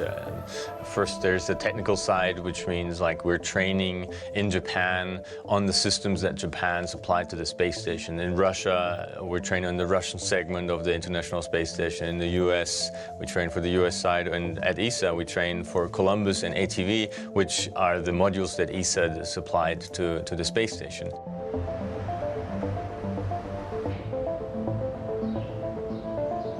Next, the candidates move on to NASA's larger Johnson Space Flight Center in Houston, Texas, for extensive EVA training. Training at the JWST is always very busy because we do many different things and it's a huge facility, so we're moving all the time from one building to the other. Like here we are in the building 9 where we have a replica of all the American modules of the space station. So in this building, we train for the space station. Some of it is daily operations, some of it is actually off-nominal operations like emergencies, like in these mock-ups in this building. Just yesterday, I did a 5-hour emergency simulation with my crewmates, with our full crew complement of 6 people of Expedition 42. And that, of course, is not something that you would call daily operations. That's something that we really don't want to happen, but we train it a lot because emergencies would put us as crew in danger. Here we go. HCN 1.2. The great thing about being trained on emergencies is that it gives you a state of mind. Having the knowledge, having the training can help you in any situation, in any condition, just like it happened to me during my EVA. It was an unexpected emergency that we had not been trained for, but because you have received training that it's all encompassing, it gives you the state of mind where you look forward to the solution rather than focusing on the problem. EVAs, extravehicular activities, sound routine enough. But spacewalks, as we know them, are among the most dangerous duties an astronaut must carry out. Preparation and safety-conscious planning are critical. Behind me, you see a lot of equipment which is related to the airlock operations in case of a spacewalk, so we train this here as well. But there's also another completely different facility, which is the Neutral Buoyancy Lab. That's a huge pool, and in there we train for spacewalks underwater. Neutral buoyancy training tanks are in place at ESA's Cologne facility and at Star City in Moscow, but JSC has the biggest. EVA training is fantastic. It's physically difficult. It's one of the most challenging parts of the training, but it's also one of the most realistic. When you're in the pool for 6 hours, you get tired, but at some point you really think you're on the ISS. You look around you, and there's a structure everywhere. Sometimes you even get disoriented because that's what happens in space. It's like a 3D labyrinth of technology. It's a maze of technology. There is so much going on here because we not only train space station, but robotics, spacewalks. So it's a very complex training system, and it's very exciting to be part of it. I think one of the hardest parts of the astronaut's job is to retain all this different information over the 2.5-year period from being assigned to actually launching. Yeah, there's an awful lot of information on the Soyuz, on the space station itself, robotic training, EVA training, the list goes on. So to try and retain all that, the way that they do that is just by having refresher training really along our path to launch. JAXA, Japan's space agency, trains astronauts in the operation of the country's ISS contribution, the Kibo experiment module, with its space exposure platform. So this is nominal. I guess it has a very Japanese flavor to it. I mean, the content and the way the content is presenting and delivered is pretty much standardized. But of course, you know, the instructors are Japanese. They have that very polite, very kind Japanese way about them. In Saint-Hubert, Quebec, the Canadian Space Agency's Mobile Servicing System Operations Complex schools astronauts in using robotic arms on station. Here's a station at scale, and here's a robotic arm also at scale. It moves and we can plan our maneuvers. As you can see, the main challenge is to not hit anything while you're moving this arm, because all you got really when you're working, you come here. There's this workstation. You got a couple of camera views to work from. You got your hand controllers to move the arm, and you got the, some computer displays and a bunch of switches here on the left. That's all you got. So you really gotta think ahead how you're gonna maneuver this arm without crashing into anything, because of course that would be a very bad day on orbit. Star City near Moscow in Russia was the birthplace of manned spaceflight. It remains a key training center where all ISS-assigned trainee astronauts go through the program. When you first start in Star City, you immediately feel like you're part of something bigger than just your own personal history, because your personal story, because you see people who've been here since the beginning. There's even supposedly Yuri Gagarin, his wife, is still living here, even though she's very old. She's still living in the vicinity. So you just cross people in the corridor, and they've known all those guys. And I was just a kid, and those guys were already in human spaceflight. So you try to learn as much as you can. You try to do your best for the technical side of the job, and try to interact as much as possible with the people, because they're so experienced that they have a lot to give you. Expecting the unexpected is a basic training principle, like landing off course after the mission or touching down in the Siberian tundra.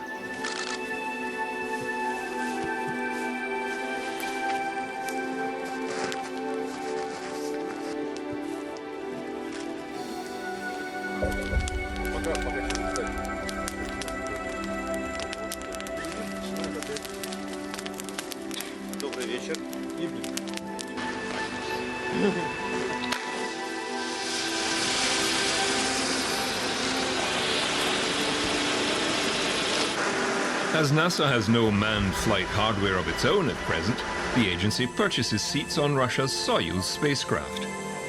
All astronauts must be trained on the Soyuz systems, which poses a problem of its own. Everything is, of course, in Russian. All the documentation's in Russian in the Soyuz spacecraft, and of course all the conversations in Russian as well, which is the reason for us having all of the Russian lessons during our training flow. Not only must you know the Russian language, when in Russian spacecraft, you must also wear Russian spacesuits.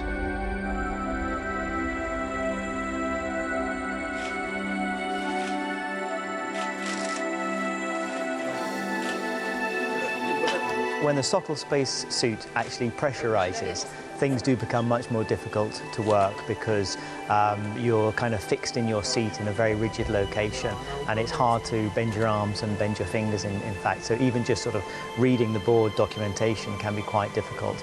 But hopefully you won't be pressurized when you do a normal descent. Hopefully the spacecraft will come down without any problems and your spacesuit will be much softer, which makes it easier to move.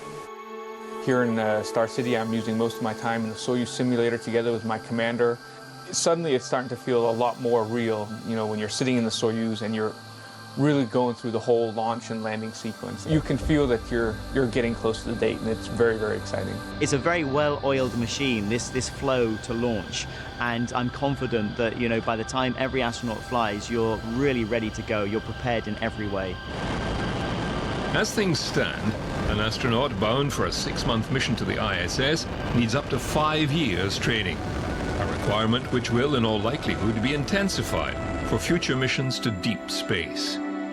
The ISS will probably be used as a long-duration astronaut training facility for missions to Mars and beyond.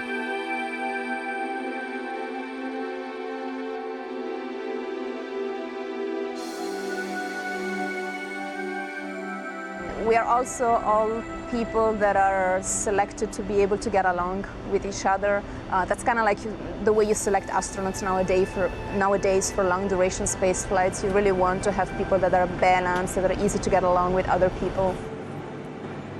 So much of our work up there is determined by the visiting vehicle traffic, and that's a very dynamic phase because we're not quite sure exactly which vehicles are going to arrive when. I got 18 centimeters.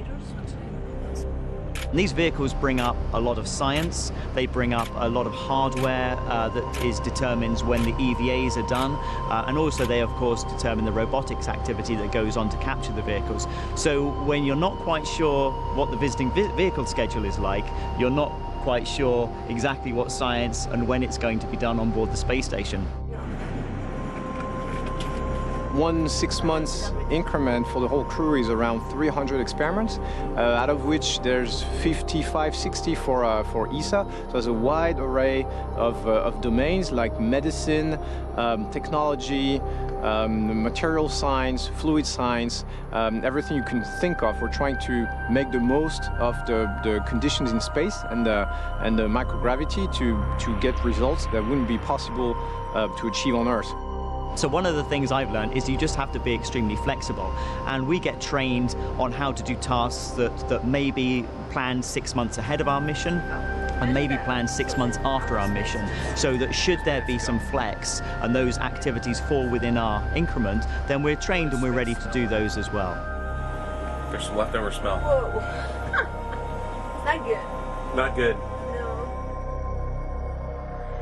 Looking out of the window is really one of the most fantastic experiences that you can have from the International Space Station. Our Earth is so beautiful, and yet when you look outside you see that the atmosphere that surrounds our Earth is so thin.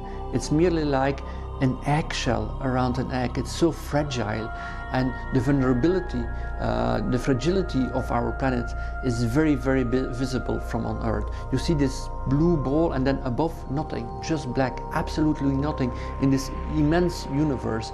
And I would hope that more people would be able to fly to space, more maybe of our politicians, decision makers would be able to fly to space and really see the vulnerability of our planet, so that we can finally start doing something about climate change.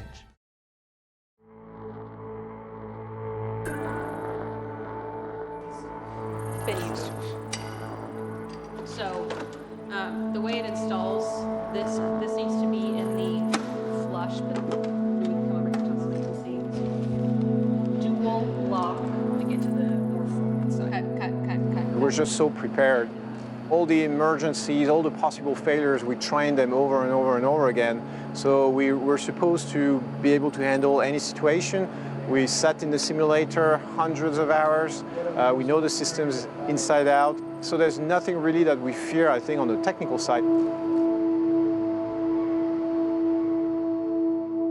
Even with all that training, astronauts are well aware of the dangers of space flight. Riding a rocket full of explosive fuel, living in an enclosed environment with a thin sheet of aluminium between you and hard vacuum, solar and cosmic radiation, bullet-like micrometeorites and space debris. Then there is the threat of onboard fire or mechanical failure, and to cap it all off, the fiery return to Earth. There is, however, one problem that returning astronauts cannot avoid, and that's gravity.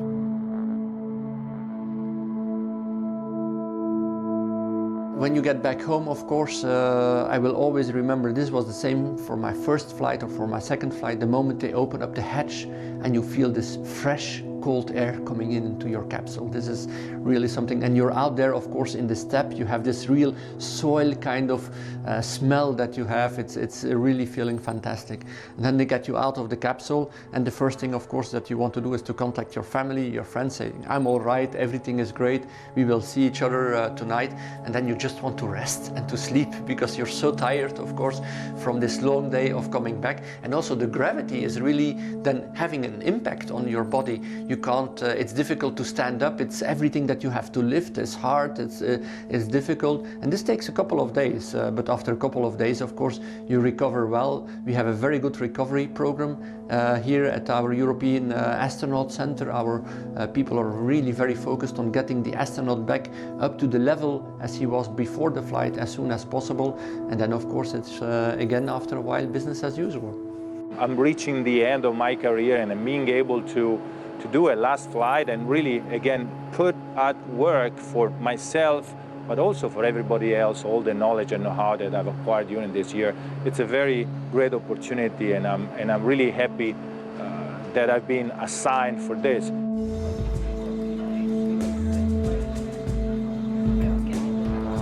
There is another way of crossing that unseen line on the edge of space, by paying your own way as the ultimate tourist. A number of wealthy individuals have already done so. Soon enough, it will become cheaper and accessible to the ordinary mortal, provided he or she can pass the medical. You know, when our test pilots and wonderful team that run Virgin Galactic say that we're ready to go, then I'll be ready to climb in and be the first passenger as such, to go to space and to become an astronaut, and from there, hopefully, thousands of people will follow me.